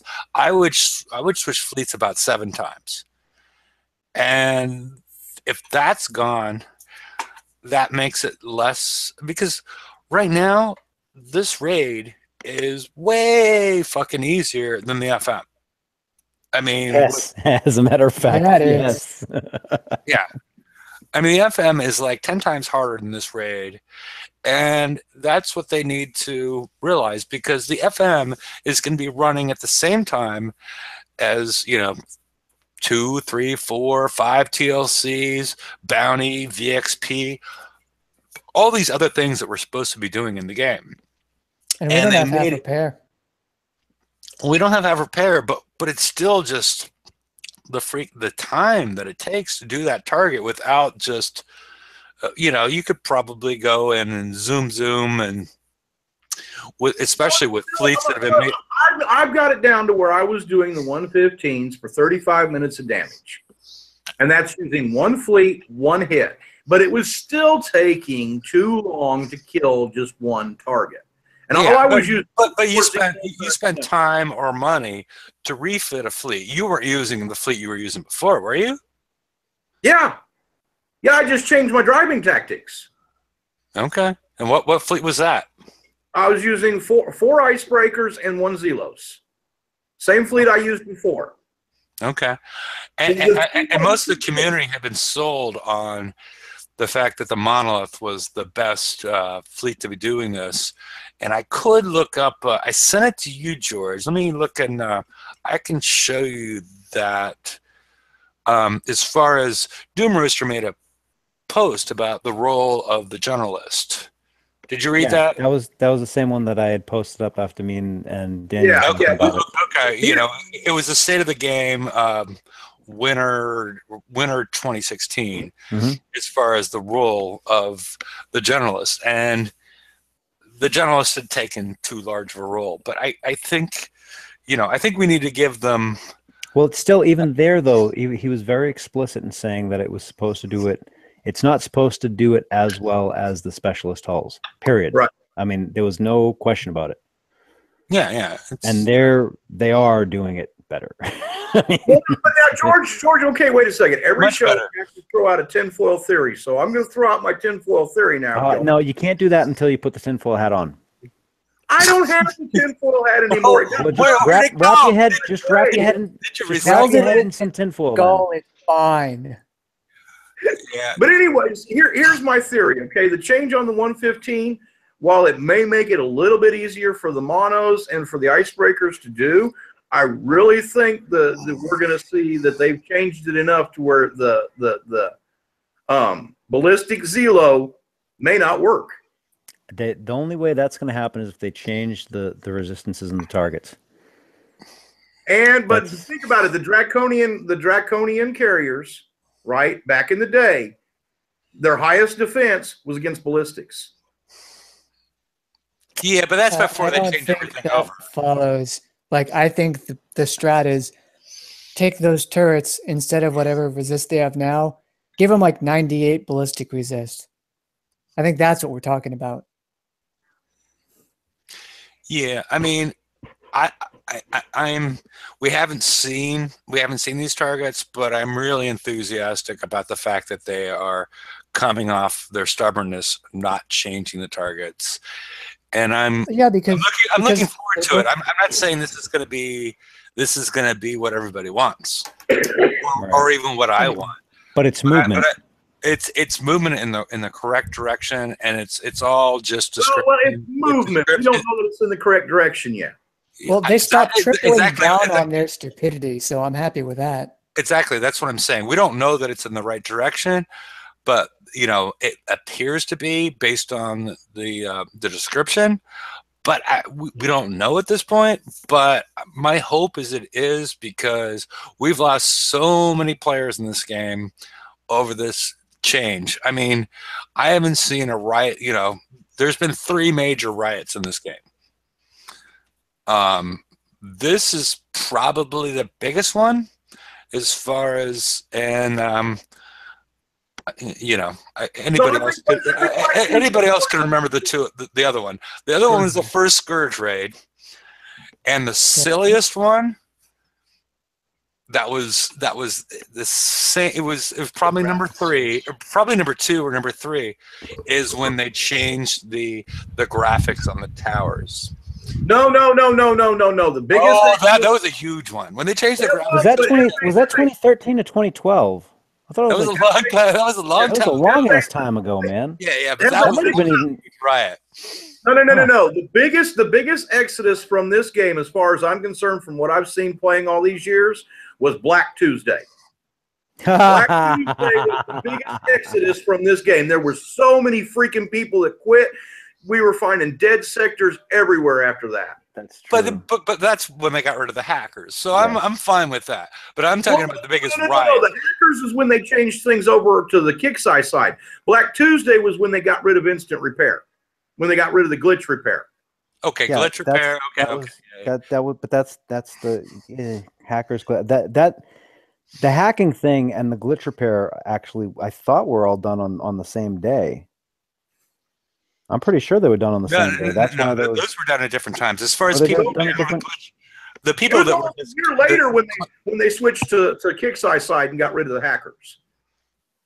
It was a year before that on a Tuesday update when they pulled out the fix that stopped the glitch repair. Yeah, that's true. A massive exodus from the game. It was like right after the Hellhound friggin' raid, right? Yep. I think so, yeah. Yep. And there was just a massive exodus from this game. That was probably the biggest exodus I've seen. Yeah, I wasn't talking about exodus from the game. I was talking about riots where people were just complaining in the forums and try to get things done. But yeah, the one that I found the silliest was they changed. It was a bad change to the graphics, to the turrets, but they changed the way everybody's bases looked in a really odd way. And the ships too. The ships weren't as much. Oh, those were horrible. Yeah. Yeah, the sequel, it didn't take them too long to fix that one. And they gave us money soon. I think Earth forgot that it was the Seawolf, right, Earth? Yeah, the Seawolf, where they changed it into a slice of pizza that someone had picked away. That thing sucked. That was shit. Yeah. But that just shows you how much passion the player base has for the game.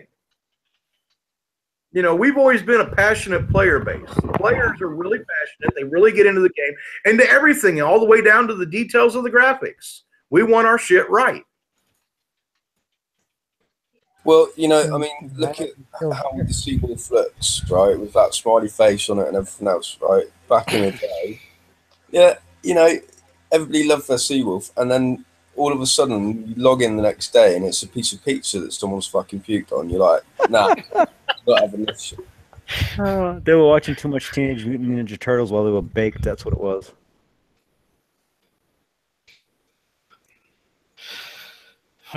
Really, no one got that reference? Are you fucking kidding me? I mean, we all y'all. We got it. Didn't think it was funny.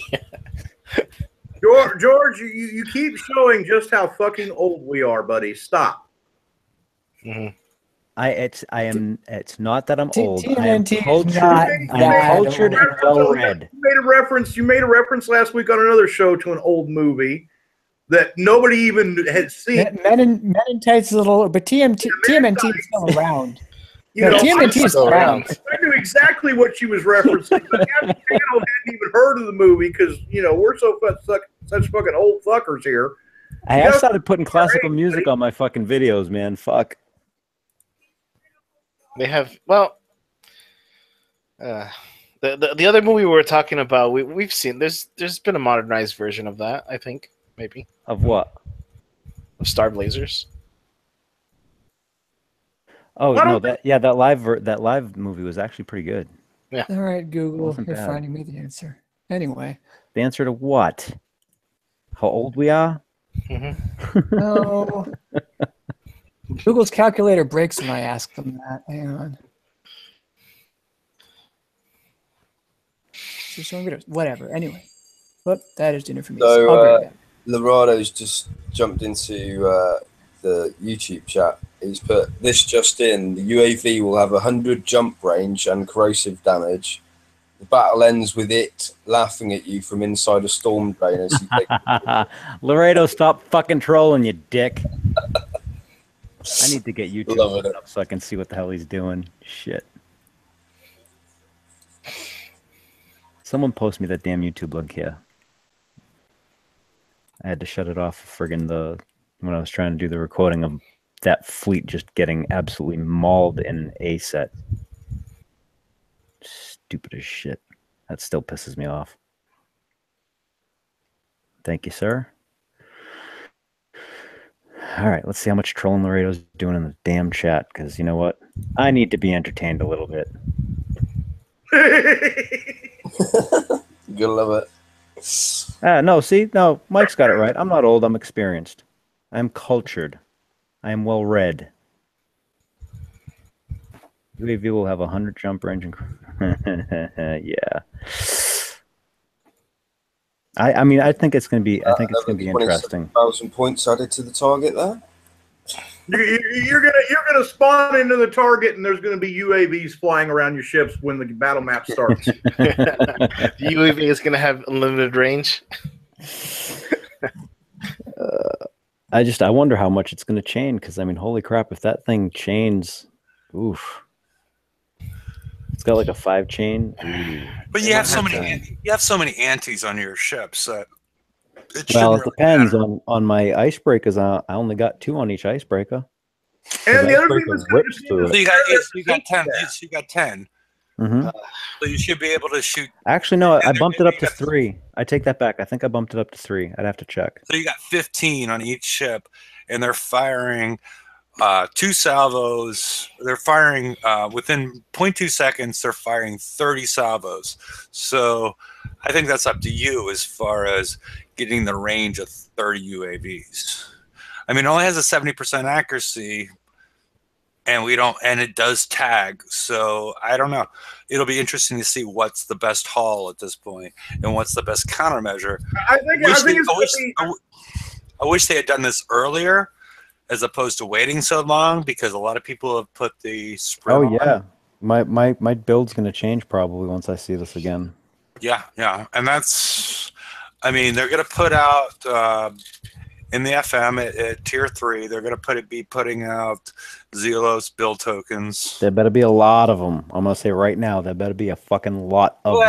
Well, if they're making this kind of change, it's not like you need to build a whole new one, but change out, if they put 3 days, if they make 3 days available, you can swap out your countermeasures, right? With 3 days? Maybe not, because the Phalanx 4, Phalanx 4 is not necessarily the best move.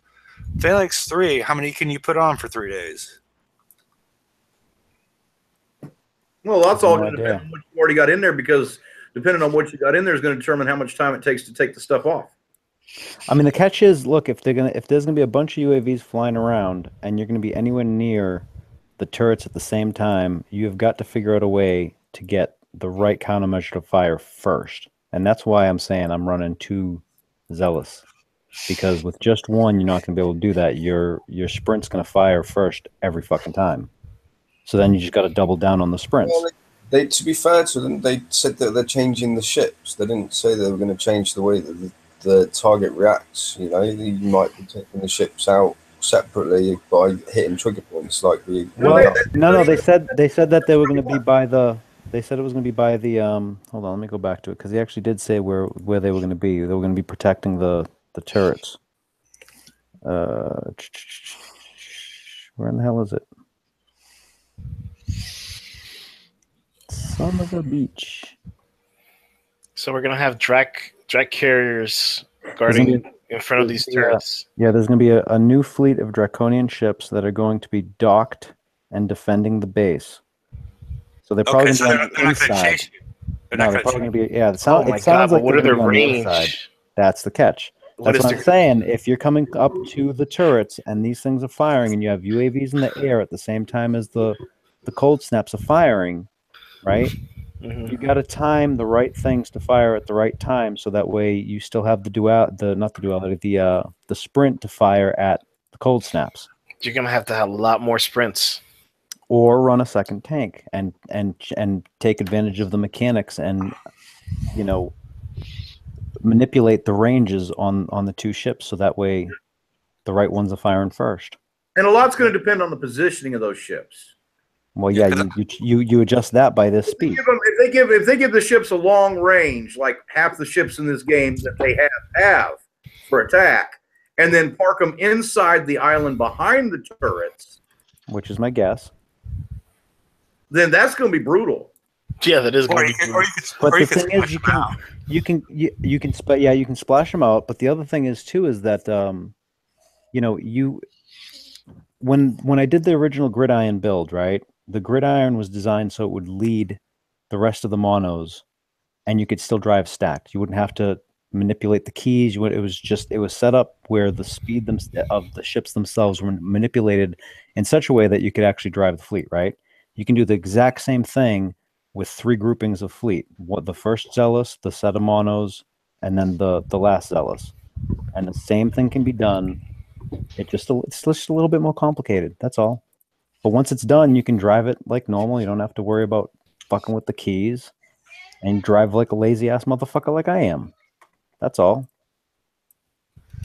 I think there's solutions. The problem is the solutions take time, and it's not the stuff that we Because look, we went through the garrison raid, we built our shit, we built it for the garrison raid, and that's supposed to be the basis for the rest of the year. That's how that fleet is supposed to last a year. Well, guess what? My fleet has not lasted a year because this changed.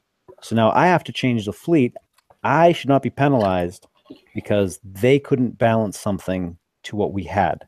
That's what they were. That's what we were given. These were the targets that were given to us and that we had to invest for. We invested in the fleets and everything. If y'all can't build a target to conform to what you've actually given us and told us, then you better be giving me the shit that I need so I can actually conform to the target that you made because you screwed up. Yeah, I mean, that's true. I mean, yeah, 'cause that's what I was worried about, because the transition, because we're going to start getting the escalation weapons on, I'm assuming, and it's going to be, you know, a lot of people aren't going to be happy if they can't get those. And but I don't know. I don't know what to say, because I'm not sure how far, because they've been very stubborn before about changing these targets, and I'm not sure, you know. I got a question about the escalation weapon too, because I was thinking about this earlier and I forgot to mention it. If the escalation weapons come out next week, like we think, because that's what they did in the past, the last FM we already had 2 prizes in each prize pool, right? So are they gonna be introducing stuff at a rate of more than what you can catch up in between raids if you only take 1 prize out of each tier? I mean, how exactly is that gonna work? Well, I only took 1 prize out of last one. So you still have another one left, and if they throw in another 3, now you're going to have 4. I mean, at some point you're going to get, if that continues, at some point you're going to end up going, hey, there's 20 things in this fucking prize pool, and holy shit, how am I supposed to, like, if I want to catch up, that's going to be like 20 million points in one weekend or in 1 week. And with those targets, with that payout, it's one of those balancing concerns that I had originally, and along with the max, you know, there's no cap to those prize pools. I mean, there's nothing preventing them going, hey, we're going to introduce this thing and it's going to be 7 million except points. for player feedback, but yeah. Hey, Well, we're welcome by Friday Night Larry. How are you doing, sir? Doing all right. How are you? Dude, what's up? Hot damn. Yeah, back from sunny East Coast. What, you know, you were in Connecticut. Was it sunny? No. Okay. It was cold. It was such a good trip that, like, he said it as he was drinking. Yeah, the highlight of my trip was a cheesesteak in the Philadelphia airport. That was good? It was airport food. Airport food is the worst example of whatever food you get. Okay. Sometimes, I mean, because I've gone to the Five Guys at Dulles Airport, and that's a good burger. Yeah, they have good restaurants inside airports. Nah, not all of them, but like small I'm saying the Five Guys at Dulles. Have you gone there? Mm-hmm. No, I haven't, but I mean, look, the smaller ones like Nashville's airport, they have some pretty good restaurants, right? Boston, fuck no. You know, you go into Rhode Island, a little bit better sometimes. I mean, it depends. I think the smaller the airport, the better the food, which is weird. All right. Sorry, I didn't mean to derail us. No, it's okay. Well, you know, this show is meant to be derailed. Yeah, it's Friday night. You're very familiar with that. Did you get a chance to look at the new the update? What is this? Update Quattro? Yeah. Yeah, it's sort of weird. I mean, they announced that they're going to jigger the prizes and give us more tokens and charged armors, and then out the door. Nope, change it. Well, Wednesday night show after that, because they keep on releasing this stuff like right before the show or during the show. You know, if you watch the shows you're not on, you'll see that we were quite harsh on the last release. I'm not sure if that has anything to related to, or the fact that they've gotten over 4,000 messages saying how much they hate the current FM. So Yeah, I think their first response was kind of centered around the fact that they thought we'd figure out this FM eventually. It was also condescending as hell. Sorry. Well, yeah. Well, the builds, because they gave us builds in that one thread, and we had a lot of fun with that part of it because the builds were awful. I mean, they were, Yeah, I think I looked at one and saw that it was not good, and then I didn't look at the others. Yeah, we did about a half an hour on that. Okay, sorry. Sorry, I'm behind on my bitching. I haven't been on the last 2 shows. No, but we were trying to use it as a positive thing to explain to the players that this is not the way to build things. We try to turn it into a positive. Oh, I see. Okay, that's cool. But explaining that you really don't want to. You don't want to build this way. This is not a good way to do it. But I'm sorry. We also did challenge Kickside to post videos of them using those fleets in the 115 as well. Oh yeah, I'm waiting for them. I'm still waiting. I'm still waiting. I sent personal messages asking for that shit. Haven't heard a word back. Yeah. There's a poll up there. Yeah, Mary was kind enough to put that up for us because both me and George are banned from the forum, so we can't do that. And wait, George, you're banned from the forums? Oh yeah, for a while now. Yeah. For years now, I think. Oh, that's funny. I'd have to go back and check. Yeah. I should go back and check. Well, you know what? I hate to say it, but I think about half the players in forums right now have bars over their icons. So. Yeah, but they don't have the lifetime bans that me and George have. But whatever. I just don't go there, so I don't get banned. Yeah. That's the safest way to do it. I banned them. Yeah. It's probably best. But I mean, the whole back and forth between Kickside and the player base over the FM wasn't about getting tokens. It wasn't about all this other stuff. It was about changing the target to a garrison target. Well, go ahead. No, so maybe this is the right response. There's another kind of fundamental screw up with this rollout because I don't think they were unaware. Kind of a double negative. I think they were aware that this whole mission is going to take longer. Okay. And they've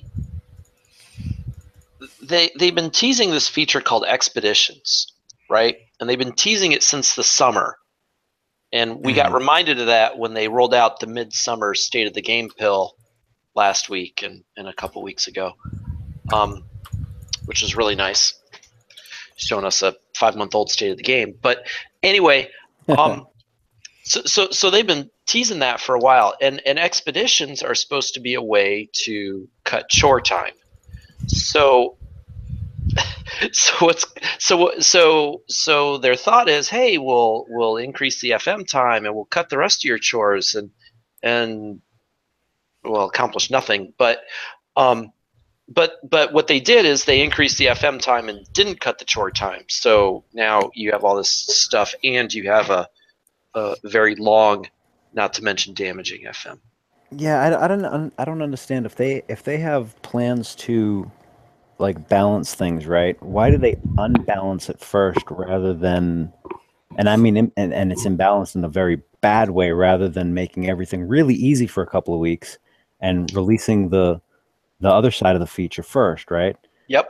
And then the other thing is too is like I haven't seen enough to know what the hell all that crap is, but unless with the FM the way it is, unless they actually eliminate all of my other chores, it's not going to be enough.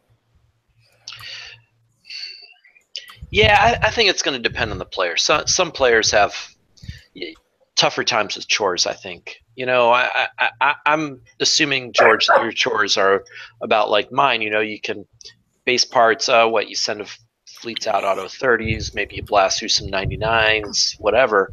It's not too terrible. I find titanium the most annoying, I think, because the targets are just slow. You can't auto. I can't figure an auto way to do those yet. Like I'll auto the base parts with the Drac bases. I'll auto uranium, or I'll drive a quick dub. You can auto 65s with Skyfires. That works pretty well, actually. But oh, really? Yeah. Oh my! I might have to do that. Yeah, it's 5,000 a pop, and I don't even have a gut spill yet. Just 5 regular Skyfires, and you can auto a 65 for. Well, hot damn! I know what I'm trying next week. Okay. And then what's the other? Uranium's easy, right? You blast icebreakers through dub or something. So I, the point is, I don't find chores too arduous, but I know a lot of players do. Well, it all depends on the titanium targets. It all depends if you get that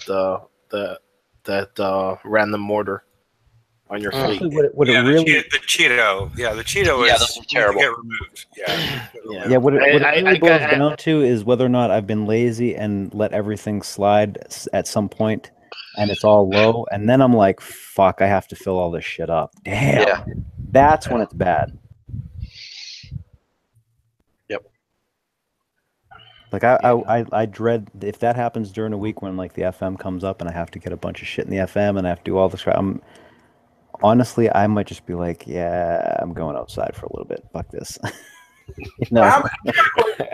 Since we're talking about the FM, how many players on the panel actually claimed all the prizes in the FM this week?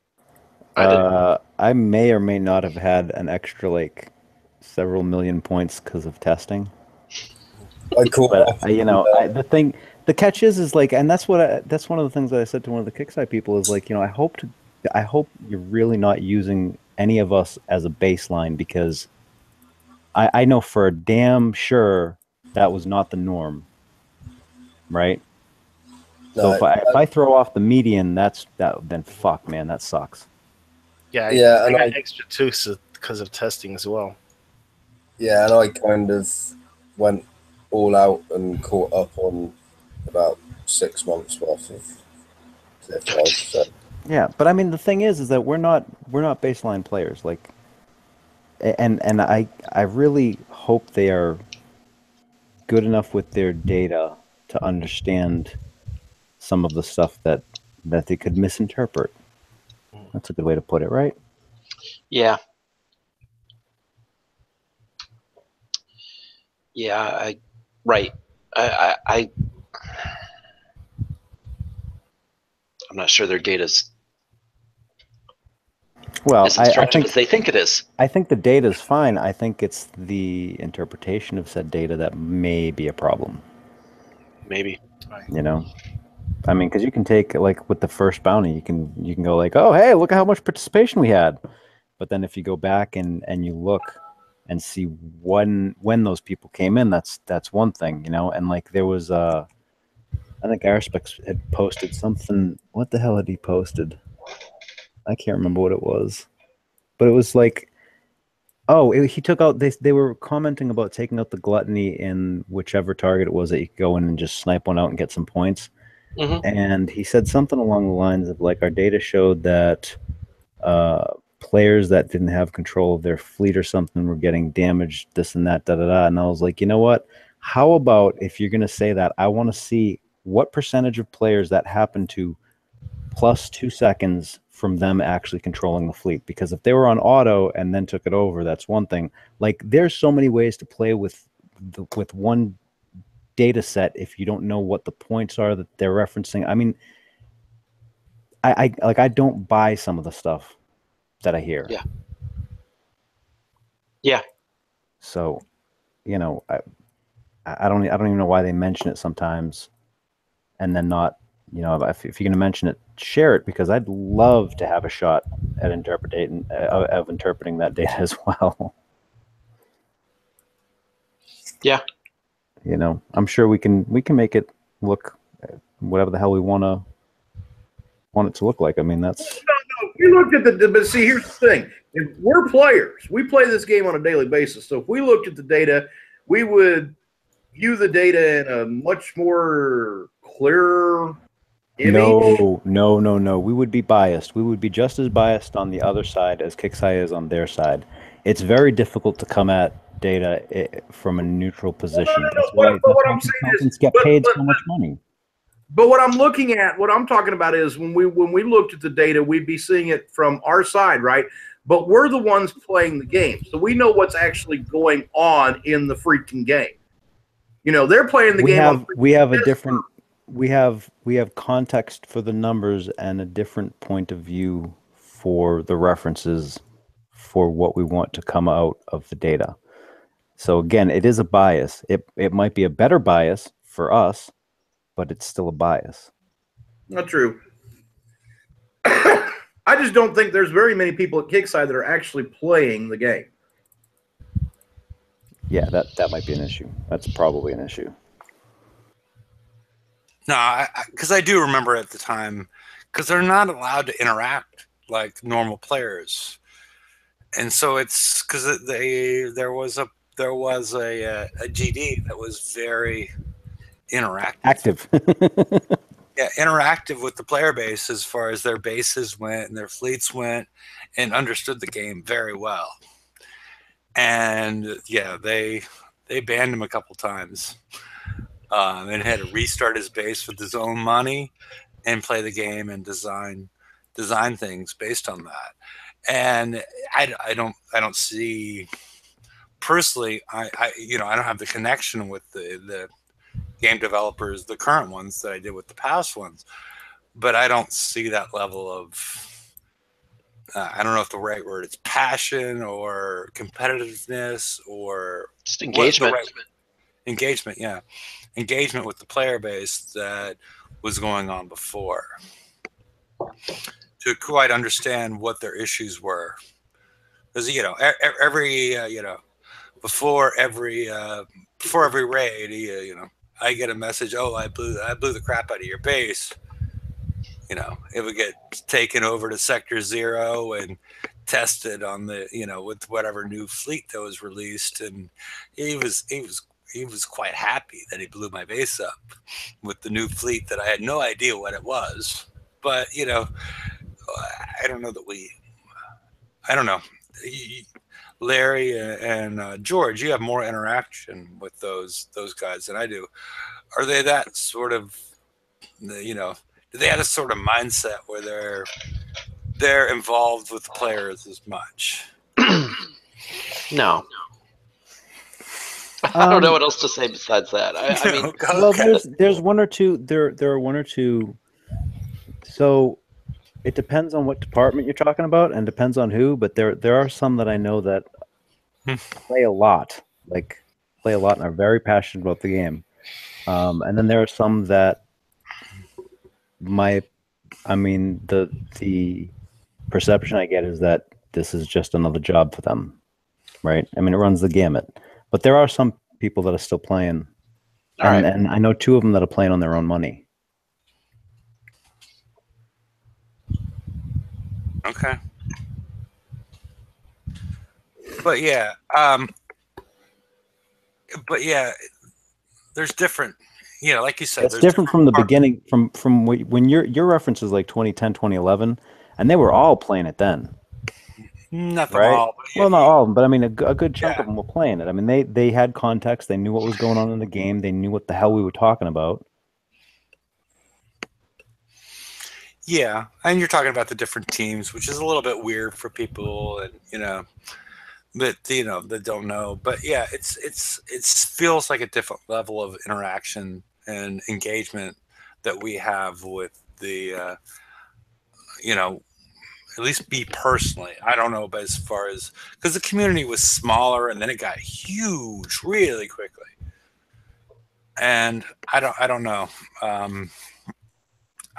don't really know how to work all that out. I mean, it's I'm not even sure what to put as a takeaway with Rampage's last post.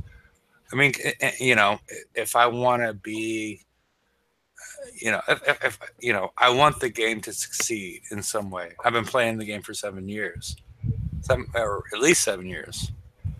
I mean, I'll admit it. We're addicts. I'm an addict. I mean, damn. I think that I'm the only one that hasn't quit. That's been playing this long. I mean, there's some ones that have quit and come back. In the UK, you'd get less for murder, mate.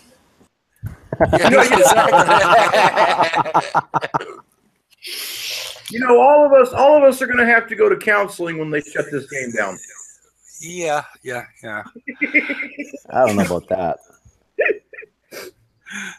But it's I mean, the reason I keep on doing this show, well, the first reason I did the show is I wanted to keep Larry and Earth alive, because Larry, when I joined the show, Larry and Earth, that show was dying.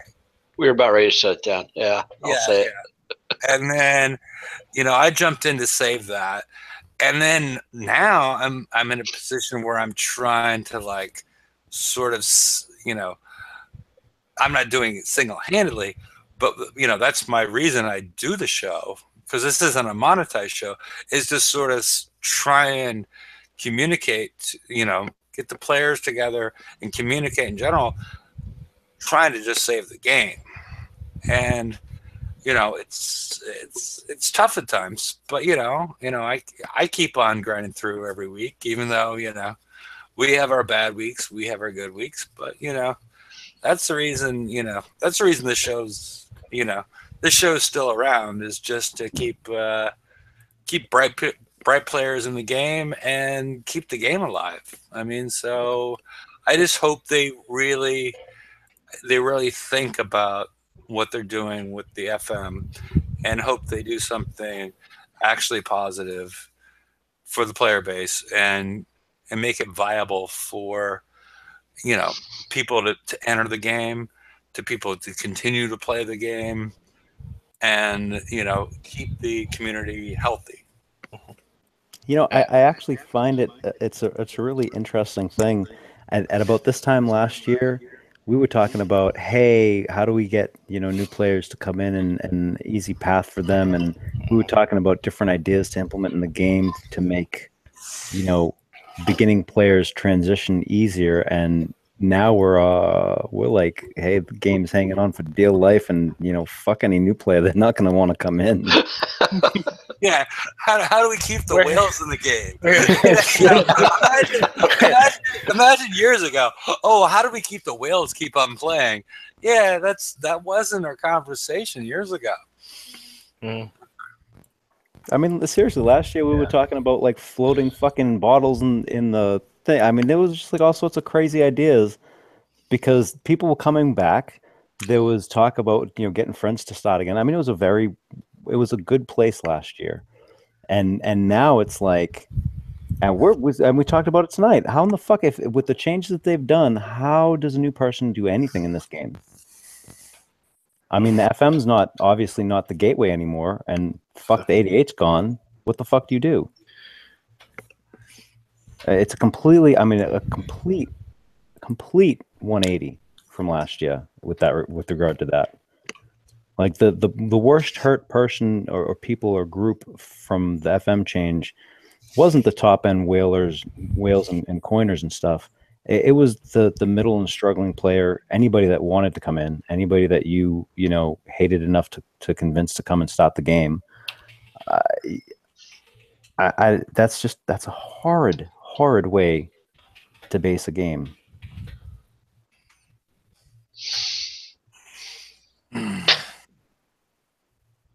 And the sad thing is, I think the game actually has potential.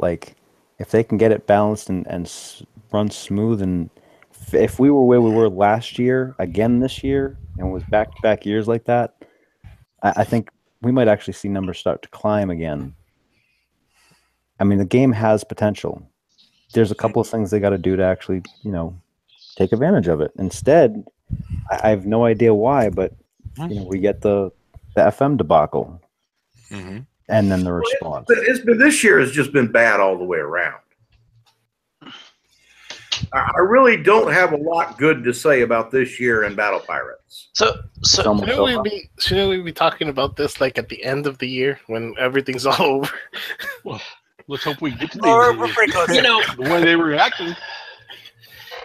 Let you know Larry what? go. Okay, Well, go ahead. the thing I want to follow with what Doc said, because like I think they really screwed up PvP. Tremendously. You know, because here's what happened, right? That's true. They gave this sloth, and I blame the sloth, and you could disagree with me, but I blame the sloth because you get this outpost 10 and you get all this extra land and all this extra area, and oh, you can be so creative in designing your base, but you can't because the sloth and this insane splash on those projectiles. And so your base has got to be basically a big square with one channel and everything either way on the outside or way on the inside. And that's it. That's the only thing that works against the sloth, because anything else splashes you to hell. And I think that's really sad, and it makes PvP more boring when it had so much more potential. Yeah, I mean, because you can't even really place guard ships well because the splash just splashes everything else out. So it's kind of, it's bullshit, really. Yeah, I mean, last year we had some huge changes, but they were explained to us. We had interaction with the company. We knew what was going on, and it was gradual. It was gradual in the power creep. The power creep was not. There was nothing that came in and just said, "Hey, surprise, motherfuckers." I mean, this year we had the mud glut, right? And then it went from there. I mean, from there it was downhill, and that was, when the hell did the mud glut come out? March, April? Yeah, and then they doubled down with the Inquisitor glut. Yeah, I mean, so the PvP, the balance has been shot to fucking hell this year.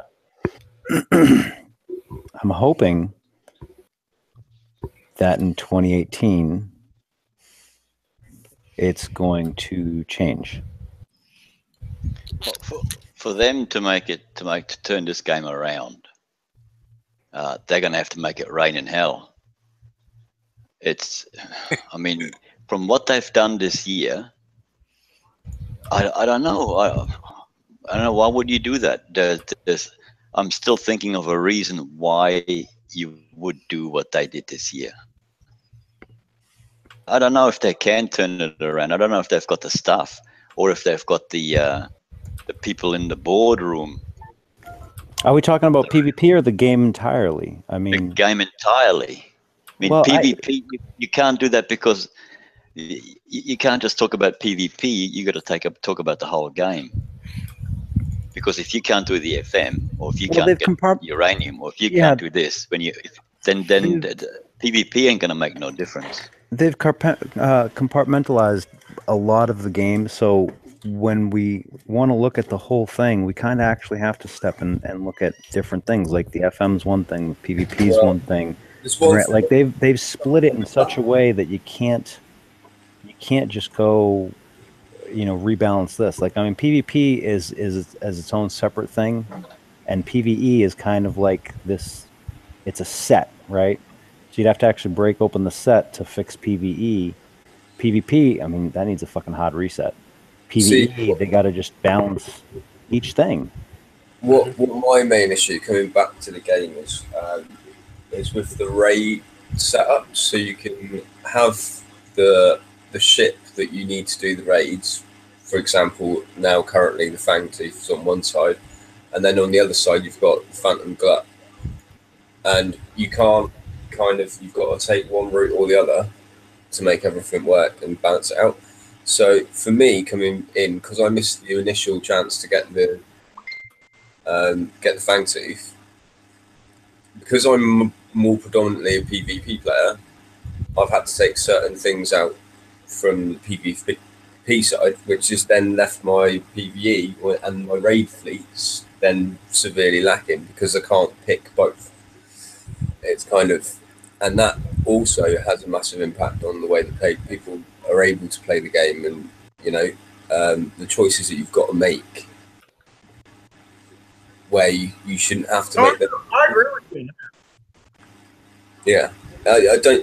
You know, it's the trouble to me is that they're trying to put us in boxes all of the time with saying you need this to do this task, you need this to do this task, you need that to do that task, but then there's not an opportunity for you to be able to catch up in order to actually be able to do all of those tasks. And if you were able to do both sides of the choice in the raid, then at least that would be something else that would help in order to sort of like catch up a little bit. Well, here's my opinion on this whole thing. I agree. The balance is way out of whack on PvP, and unless they do something really drastic, PvP is dead. I mean, it's a struggling aspect of the game no matter how you look at it.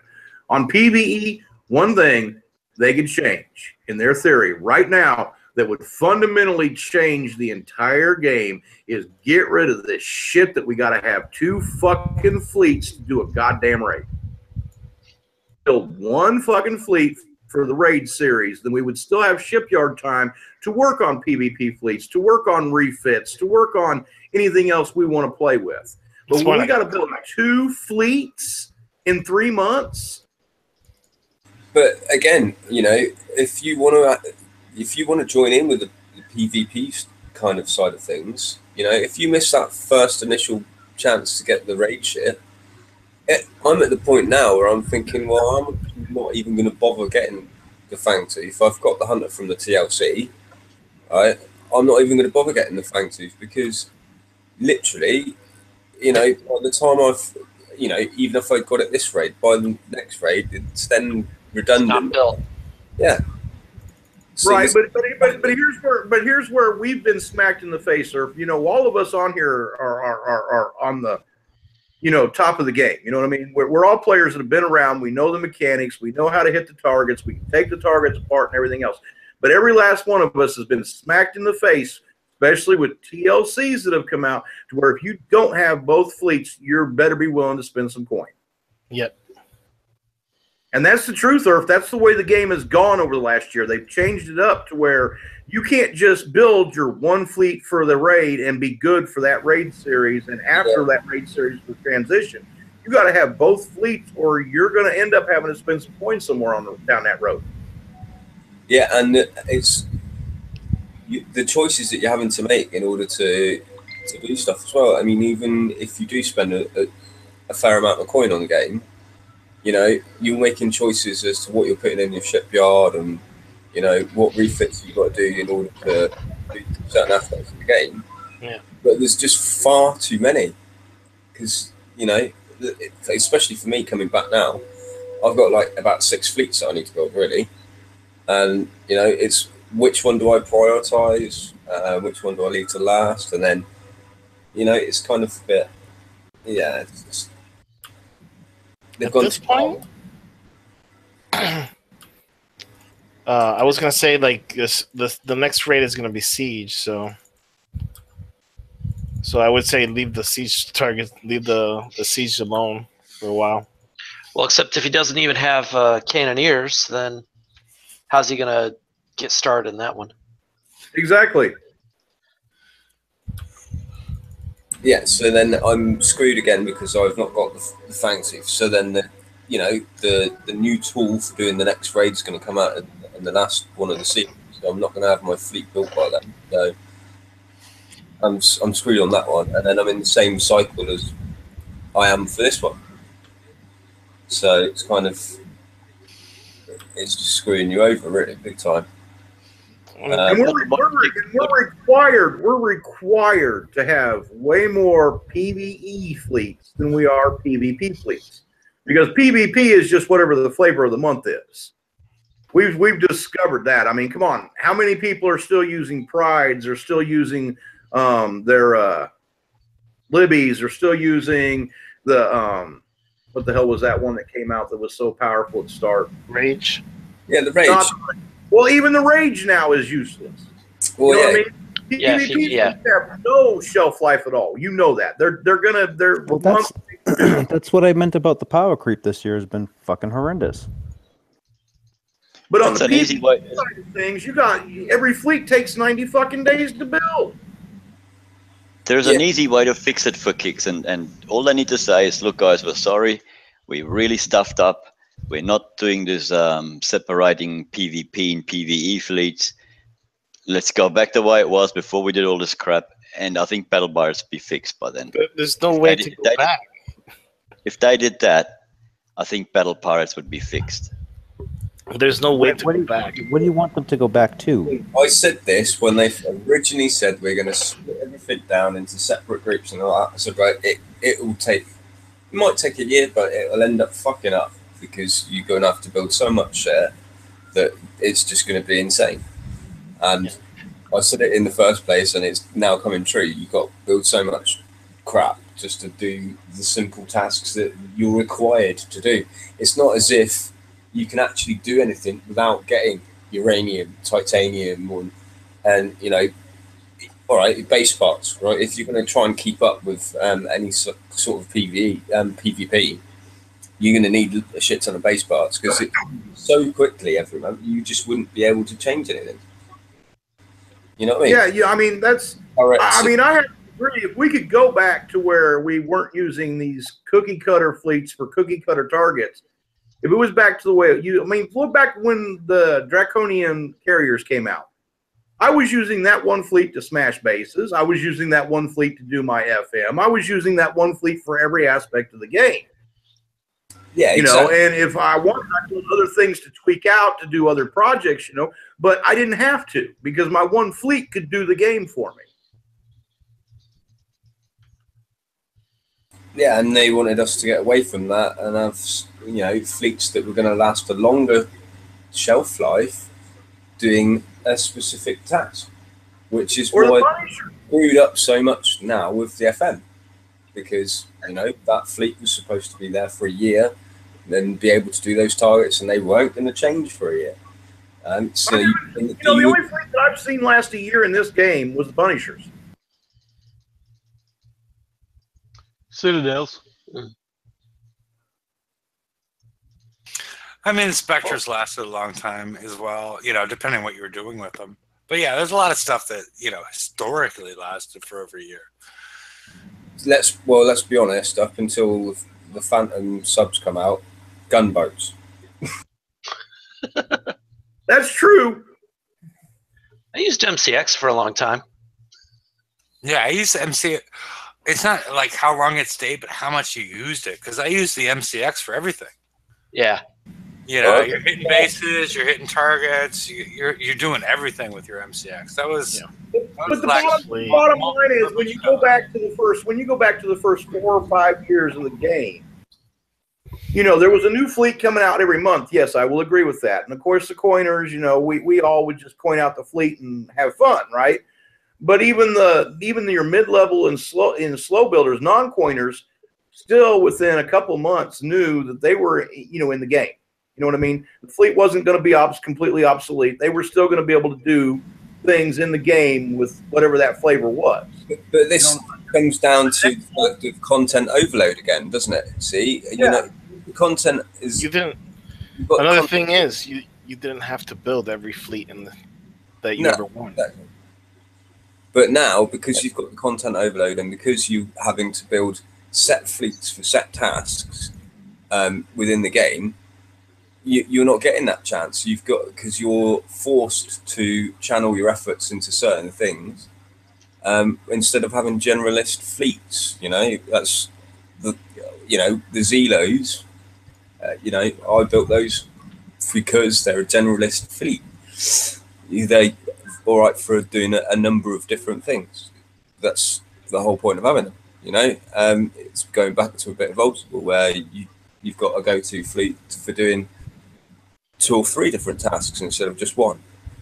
And you know, and that's the way it should be because. But the generalist ain't that way though. I mean, the generalist isn't that way. It's you got to build it specifically for specific target. Yep. You know, I mean, you can't take your generalist Zelos that you know ballistic Zelos that you're using on the FM and take it into a Reaver Armada or take it into one of the titanium targets and have relays. Well, yeah, that's because they delineated all of that in PvE. I mean, after they delineated PvE and PvP, and then they went further with PvE and did each individual type. I mean, I don't know. It's overly complicated. And then adding in specials and weapons that can only be equipped to certain ships. You know, I mean, it's getting out of hand. Well, really, that's their easy way to fix players breaking shit. I mean, it's to put us all in little nice and neat, tidy little boxes. You know, where we used to be able to think outside the box, and you know, they wouldn't have thought of that when they were designing a target, but we would always find it. You know, it'd screw them up. So, you know. But how much fun was that, Earth? Think about it. Yeah, that was fun. Hey, how much time did you spend with other players and Huggies coming up with ship designs to break things? Yeah, well, exactly. Yeah. That was the cornerstone of the game. That was 95% of the fun of the game. You know. Yeah, and that's why they brought these new fleets in, separate for everything. Then they made the mistake of bringing in the generalist, and all of a sudden players broke things again. So generalists are now can't participate in the raid. You can't hit S targets with them. You can't, and if you can hit targets with them, there's a special building in there that makes it null and void. It wasn't that players were breaking it. It was that they couldn't balance the fucking targets to take into account the generalist. That was their own damn design problem. Just like they can't balance this raid set to be able there should have been one S target last month, 1 or 2 S targets this month, and 1 or 2 S targets next month. Dude, you saw what happened when I took the hunters with either fleet. But you saw what happened when I took the hunters into the A set. I mean, that fleet did 6 back-to-back S targets. It went in and died in a single A set on auto. That's fucking because that crap. wasn't the target specifically designed for the hunter. Which, in other words, there's one target in the game right now for the hunter. So you have a cookie cutter fleet for one cookie cutter target. Exactly. And that's just wrong. If I chose the hunter path, then I should be able to do the map targets and the S target. Yeah. Just the same as if I went the Fangtooth path. But instead, just like it's been trending, you got to have both fleets if you're going to compete in all the targets. Yep. And at 90 days a pop to build a fleet, that's just asinine. That's 180 days for a 90-day raid.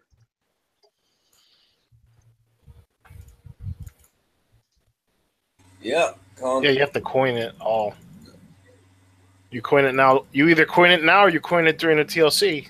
One of the two. You know, I'd like to defend them in some way, shape, or form, but I can't because, you know, they've overcomplicated everything. They've added too much too quickly. They continue to just ramp it up and add too much too quickly, and they're expecting you to build too many fleets. You know, all right, they've put the conquest yard in, but then you've got to have titanium to use the conquest yard, so you have to have a fleet in order to go and get that titanium out. If you're building 5 or 6 different fleets for doing different tasks, and then they're changing those boundaries again, you know, and then you're having to go back and refit stuff like that. The conquest yard had the possibility of being one of the greatest breakthroughs in this game if they hadn't have made it a conquest yard. If they hadn't made it a refit yard, that would have changed the dynamics in this game completely. But why would you have a refit yard if you could just balance the damn build times? I mean, you know, you got to boil it down to what the damn issue is, and it's the build times and refit times and all that shit. You know, if they increase the times and continually, you know, balloon this stuff and inflate them, you could have 5 of the motherfucking things to refit crap, and it still wouldn't matter. Right. Exactly. Well, they're expecting us to build siege fleets and skirmish fleets, assault fleets, and conquer fleets. Why can't we just have all of the shipyards then? If you want us to build them all. Because then it'll take a month to build one ship again. Yeah. And that's not counting the escalation parts. Yeah, that's not counting the refits. I mean, look, if you actually go in and take a cumulative time of how much these fleets take to build now, I really want to sit down and figure it out, because if you include the refit time and all that other stuff, it is way higher now to have a complete fleet at the end of a cycle than it was before. And we were supposed to have reduced build times when it went to the 3-month raid cycle, not increased. Oh no, that ain't reduced at all. It's definitely increased. And then look at next week. We're probably going to have to do refits on our FM fleet again next week because the target's changing again. You know, so for all the heavy coiners out there, myself included, you know, we've got our fleet scored away from last week. And now we're going to have to change it again next week. But on top of that, next week, we're also going to get the escalation prizes. And you know, if you don't get your fleets changed with the for the escalation prizes, you're going to be fucked in the last raid because they will set the damages and the targets based on you having the full fleet sculled with the escalation prizes on it. Yep. So now the question is, you're going to have less than 30 days till the start of the next raid. You got 2 fleets that you're going to have to refit for the raid, and you've got probably your FM fleet that you're going to have to refit. Where are you going to have the time to do it? Because none of that can go in the conquest yard. Well, they're going to make you do TLCs as well to get the tokens to refit the fleets. So you got to count that in as well. Yeah, I loved that. That was like, hey, we just increased your chore time and everything. And, you know, so we can help you along with that. We're going to give you some more chores to help you with the other chore that you got to do to, you know, do your chores. But how many people in the game outside of the top end players can actually get through the full TLCs? That's another point. I don't know. And that's the thing is the people that are being left behind are getting left further and further behind, which leaves less and less people up at the other end. And it's going to make for a not fun game very, very, very soon. Well, let's be honest. The TLC should be based on the previous best, not the current best. Yeah, the escalation in damage and difficulty in the TLCs is fucking bullshit. I'll flat out say that. I don't know what the fuck they're thinking about that crap, but it should be no harder than what we saw in the damn raid cycle. Period. Well, it's even worse, though, if you haven't noticed. Half the time when the TLC gets rerun, they've upped the damage in it again. Yeah, this is what I mean, though. You know, at the end of the day, the people that haven't got the stuff in the raid are the ones that need to catch up, yeah? So the people that the TLC should be aimed at, the ones that haven't managed to get it in the raid, the ones that have got the lower tech. So, for example, Phoenix to Apollo, yeah? So when they rerun the TLC, they should design it around Apollos, not correct. Yes, I agree fully. Yeah, because then that allows people to catch up. You need to have you have to have the stepping stones for them to walk up.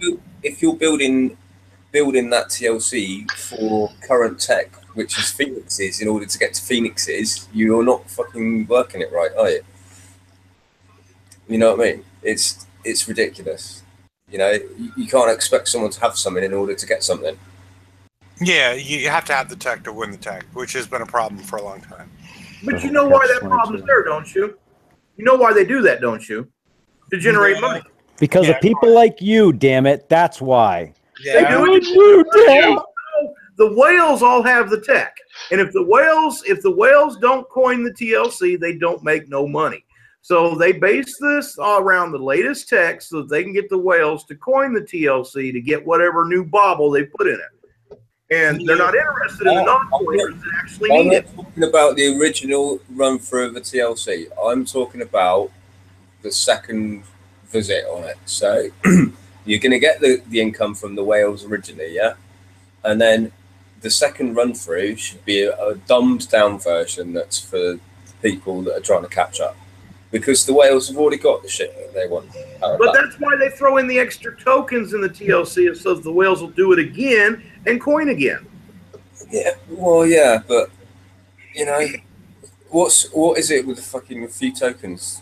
Right? But look, the tokens are up to speed, so they're going to continue playing the fucking game. Yeah, the tokens are not there for the whales. It's so people that are behind, or at least the theory is the people that are behind go in there, get the TLC done, they get the tokens, and they can get parity in the game because that's what keeps people engaged in the game. Because if you can't reach parity, then fuck, why the hell am I playing, right? And the thing is if you're gonna escalate the damage in each release after the first one, that does not get those players in where you want them to play. George, but wait a second, George, let me ask you a question, because I know you're a coiner. You're not a whale, but I know you're a coiner, right? How many fucking tokens do you currently have in your base that you haven't even used? Oh, Icebreaker, Mono, Phoenix, Skyfire. You should ask me the last time I bought coin too. But I'm just saying, I'm not interested in how much you're spending. I'm just saying, I know that you're a coiner. I know that you do all the TLCs. You get through all the TLCs. How many freaking tokens do you have sitting in your base right now that you don't use, you've never used, you probably never will use? But yet you still went and did the TLC and got them. Man, I got a lot, but I probably don't have as many as you think because I test some really fucking crazy shit. No, that's because you test things. But think about it: the coiners in the game don't pass up anything. We don't. But but why? You ask yourself, why is that? Think back to the Cannoneers, or whatever it was, the icebreakers.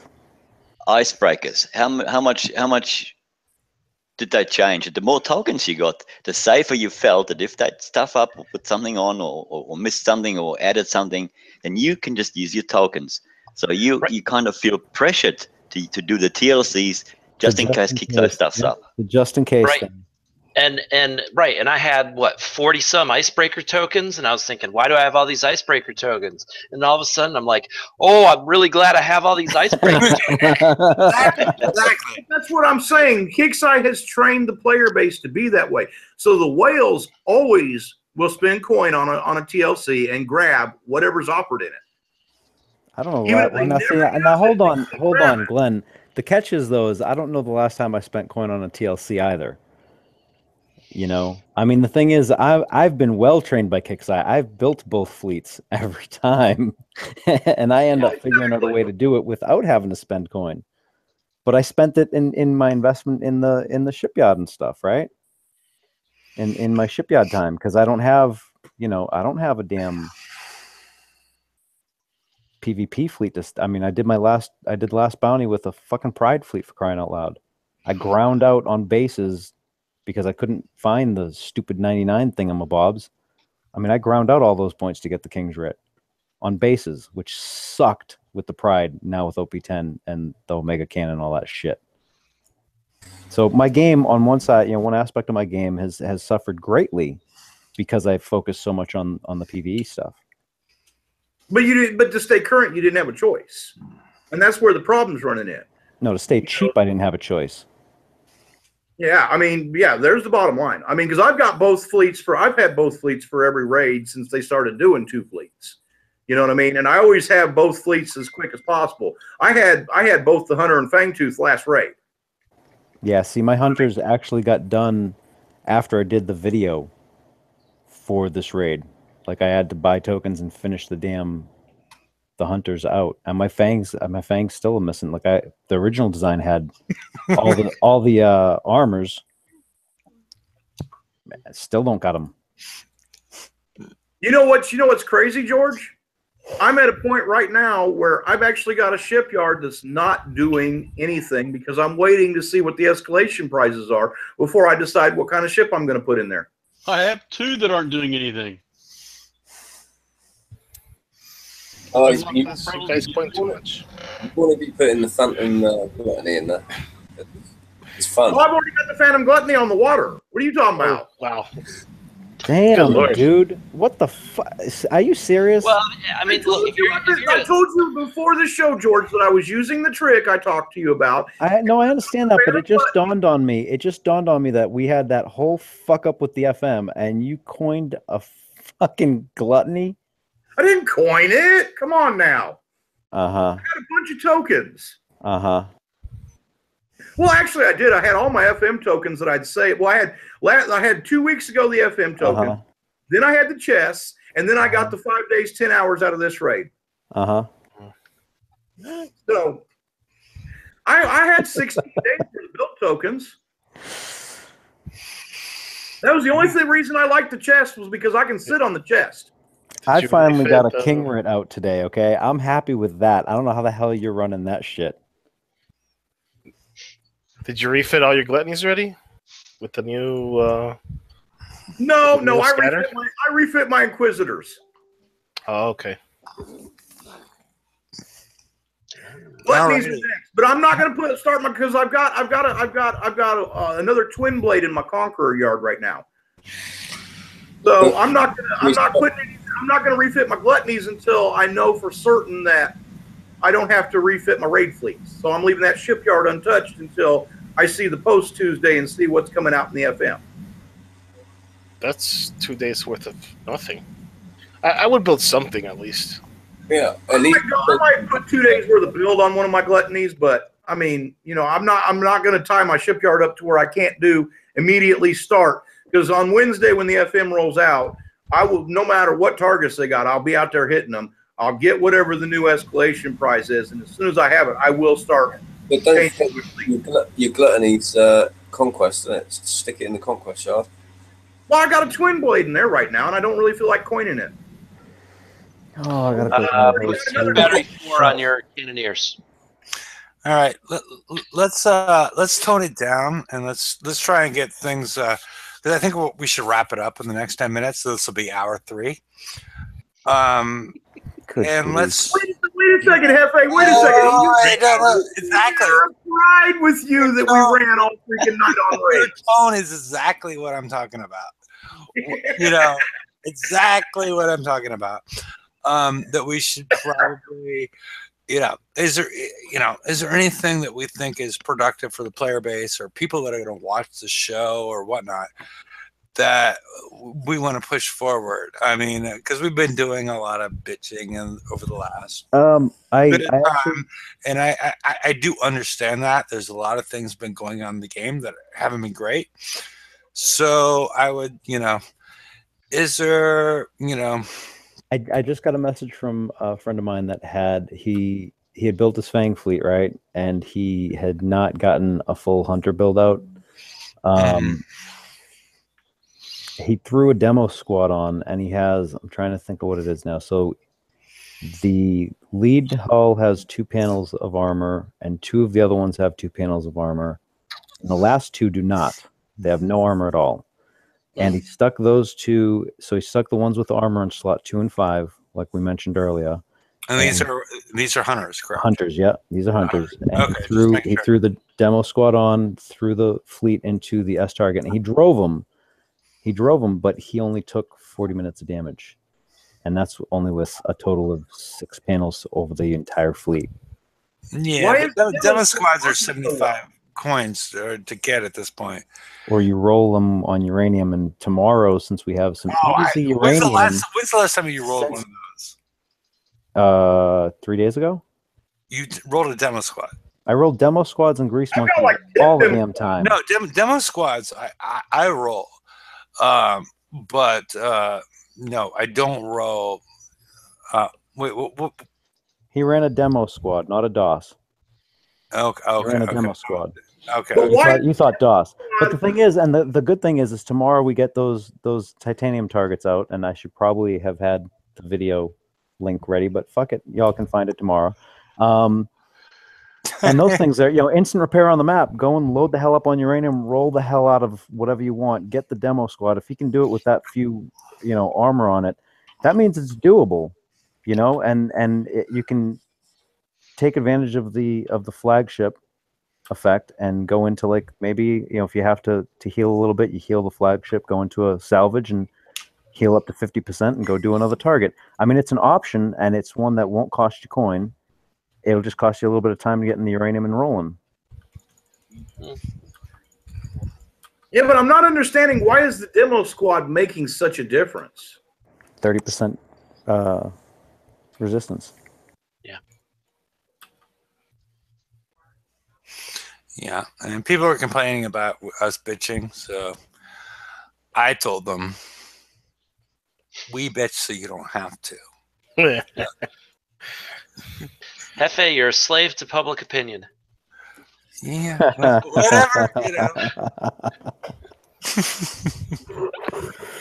But yeah, is there I think anything? Earth's got it right. But is there anything at this point in time that that we should leave everybody with? Because we're rolling on hour 3, and I'm getting tired.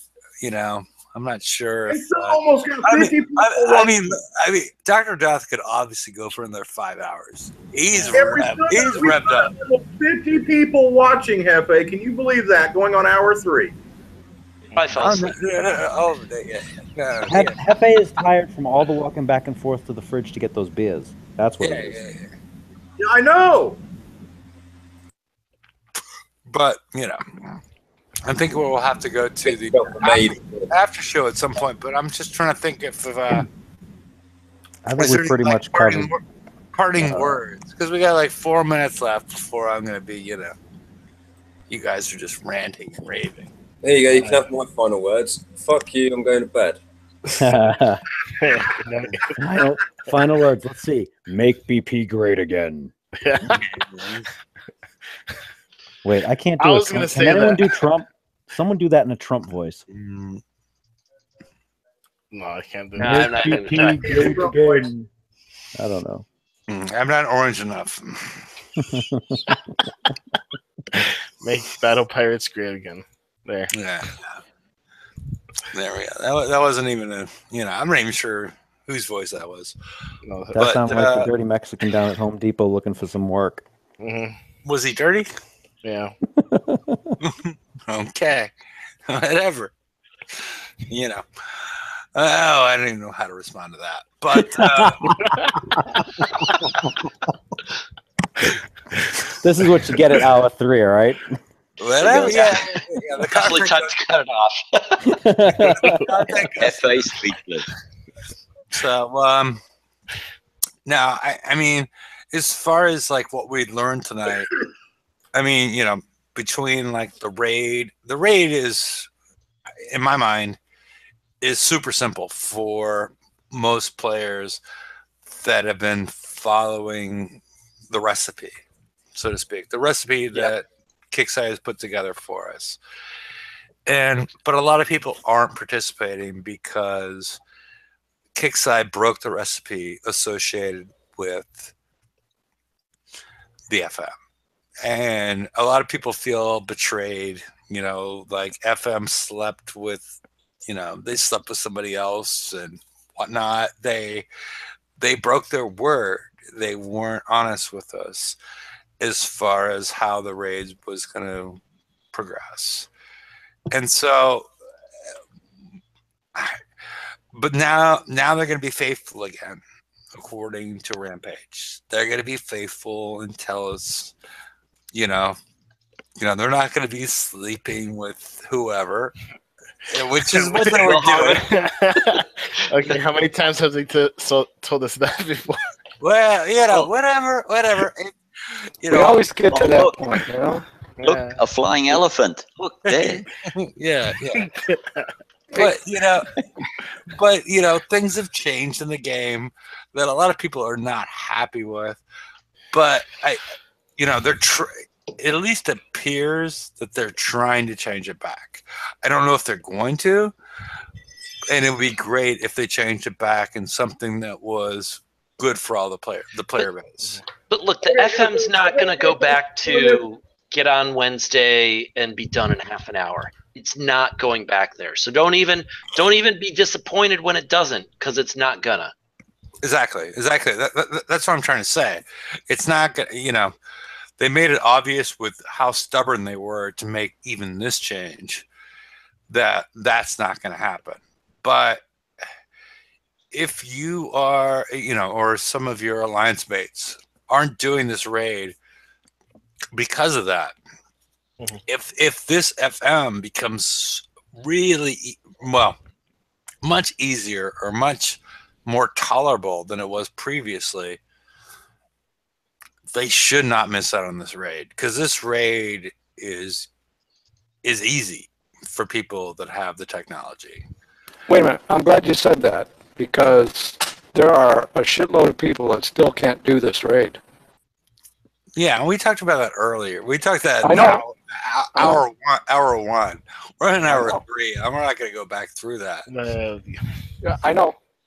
And about 8 limited time offers just popped up for hunters and fangtooths and build tokens and Yep. It's Build like the XP tokens. yeah. Yep. So there's a crap load of players that can't play this game, this raid. So Yeah. okay. Yeah. I'll stop. I've got 120 million points, and I'm at 1270 on the leaderboard globally, with just a little over 100 million points. I'm close to being in the top 1,000 players in the game. That's ridiculous. I've had several people I've never heard of before ask me to prep for them today. So, You know what I mean? Whatever. That right there speaks volumes for how many are actually participating in the raid. Sector I'm in, right? Sector I'm in. There is 49 people. The 49th person's got 0 points. Let me just go back one. Yes. 49 people, and the 49th 0 points. So there you go. Yeah. And let me go. 1 million. First person with 1 million is in spot 27. Oof. So that shows you. Yeah, I mean, raid participation is way down this time. yeah, I am 14th in the globe. I can't believe that. I that's astounding to me. Wow. That's because you have both fleets. You get that bonus. Yeah, but what I'm saying is just what we're saying how easy it is and everything. It's because of that. There's so many that can't. They don't have it. I mean, they get crushed in the doggone 40. You can't do anything in the 40s. You can't get anywhere. Oh man, the 40s should be auto. You can't get anywhere in the 60s. Remember, it's crazy. I remember being able to auto. It is for us. It is for us who have at least one. Anybody that's got at least one fleet fully built and fully sculled with the top tech can do this raid easy, right? Exactly. Yeah. But Just didn't want us to lose sight of it. if you look at the numbers, there ain't that many people that have that. Because the numbers are saying there aren't that many people that are participating. That's why I spoke up, because it's not really as easy as it seems to look to us. This is my opinion, right or wrong. And All right, that's fine. Had to say it. It's cool. Well, Alrighty. Go ahead, Larry. no, I think I think the old way is you used to think about spending money on repairs during the raid, right? And it's like, oh, I did the raid for 100 coin or whatever. And, it's like, okay, that's cool, right? Do the raid for 100 coin, I'm good. Now it's, you don't want to spend any coin during the raid, but that means you're going to be spending your coin before the raid, getting your fleets in order. I just think it's a shift in the game, and maybe it's good, maybe it's bad, but you can't build a fleet for 100 coin. So, But if you mean spending the coin before the raid, do you mean spending it on the ships, or do you mean spending on the TLC for the tokens? well, For both. for example, I've probably done both of these two raid cycles for very little coin, like maybe 20. I'm spending 0 this one, and probably in the 20ish range last time. But I did buy an LTO to get 5 Fangtooth tokens so I could do a TLC. So I spent 15 before the raid, right? Yeah. Okay. And I just think that's the way this game's going. And you can call it good, you can call it bad, but I think that's where it is. But if you look back, like, I remember all the crying when raid came around, because you go in there, you do it really quick, you spend your $10 or $20 or whatever it is, then you coin your fleet, and then you go and smash bases with it. That's what you did. And people would cry, and it was so much fun, because it was half repair price, right? So you could smash it 2 bases for the price of 1. Now, who's hitting a base now? There aren't many. No, now it's sniping fleets. Yeah. Fleet sniping made a big comeback. Yeah, I everybody never loves understood the appeal of that. I never understood the appeal of that, but to each their own. All right. I guess we should go to the after show. I don't know. I'm I'm posting the link, and I'm assuming that Laredo's not going to join us and talk about his thong. So this is for everybody else. No thong talk in the after show then? What? Yeah. No thong. No thong talk. Yeah. Okay. So all righty, everybody. We've gone past 3 hours, so we've done our duty for the community. Yes. All right. And you're welcome to join us on the after show. I'm not sure how long it's going to last, but I wasn't on for all those 3 hours. I'm raring to go. Okay, all right. Larry's raring to go. I've been on since the beginning of the 3 hours, so I'm wearing down. Hefe's not as young as he used to be. So we'll see you all, and we'll see you all in a little bit. So, getting older by the minute, Hefe. Well, yeah. I think you are too.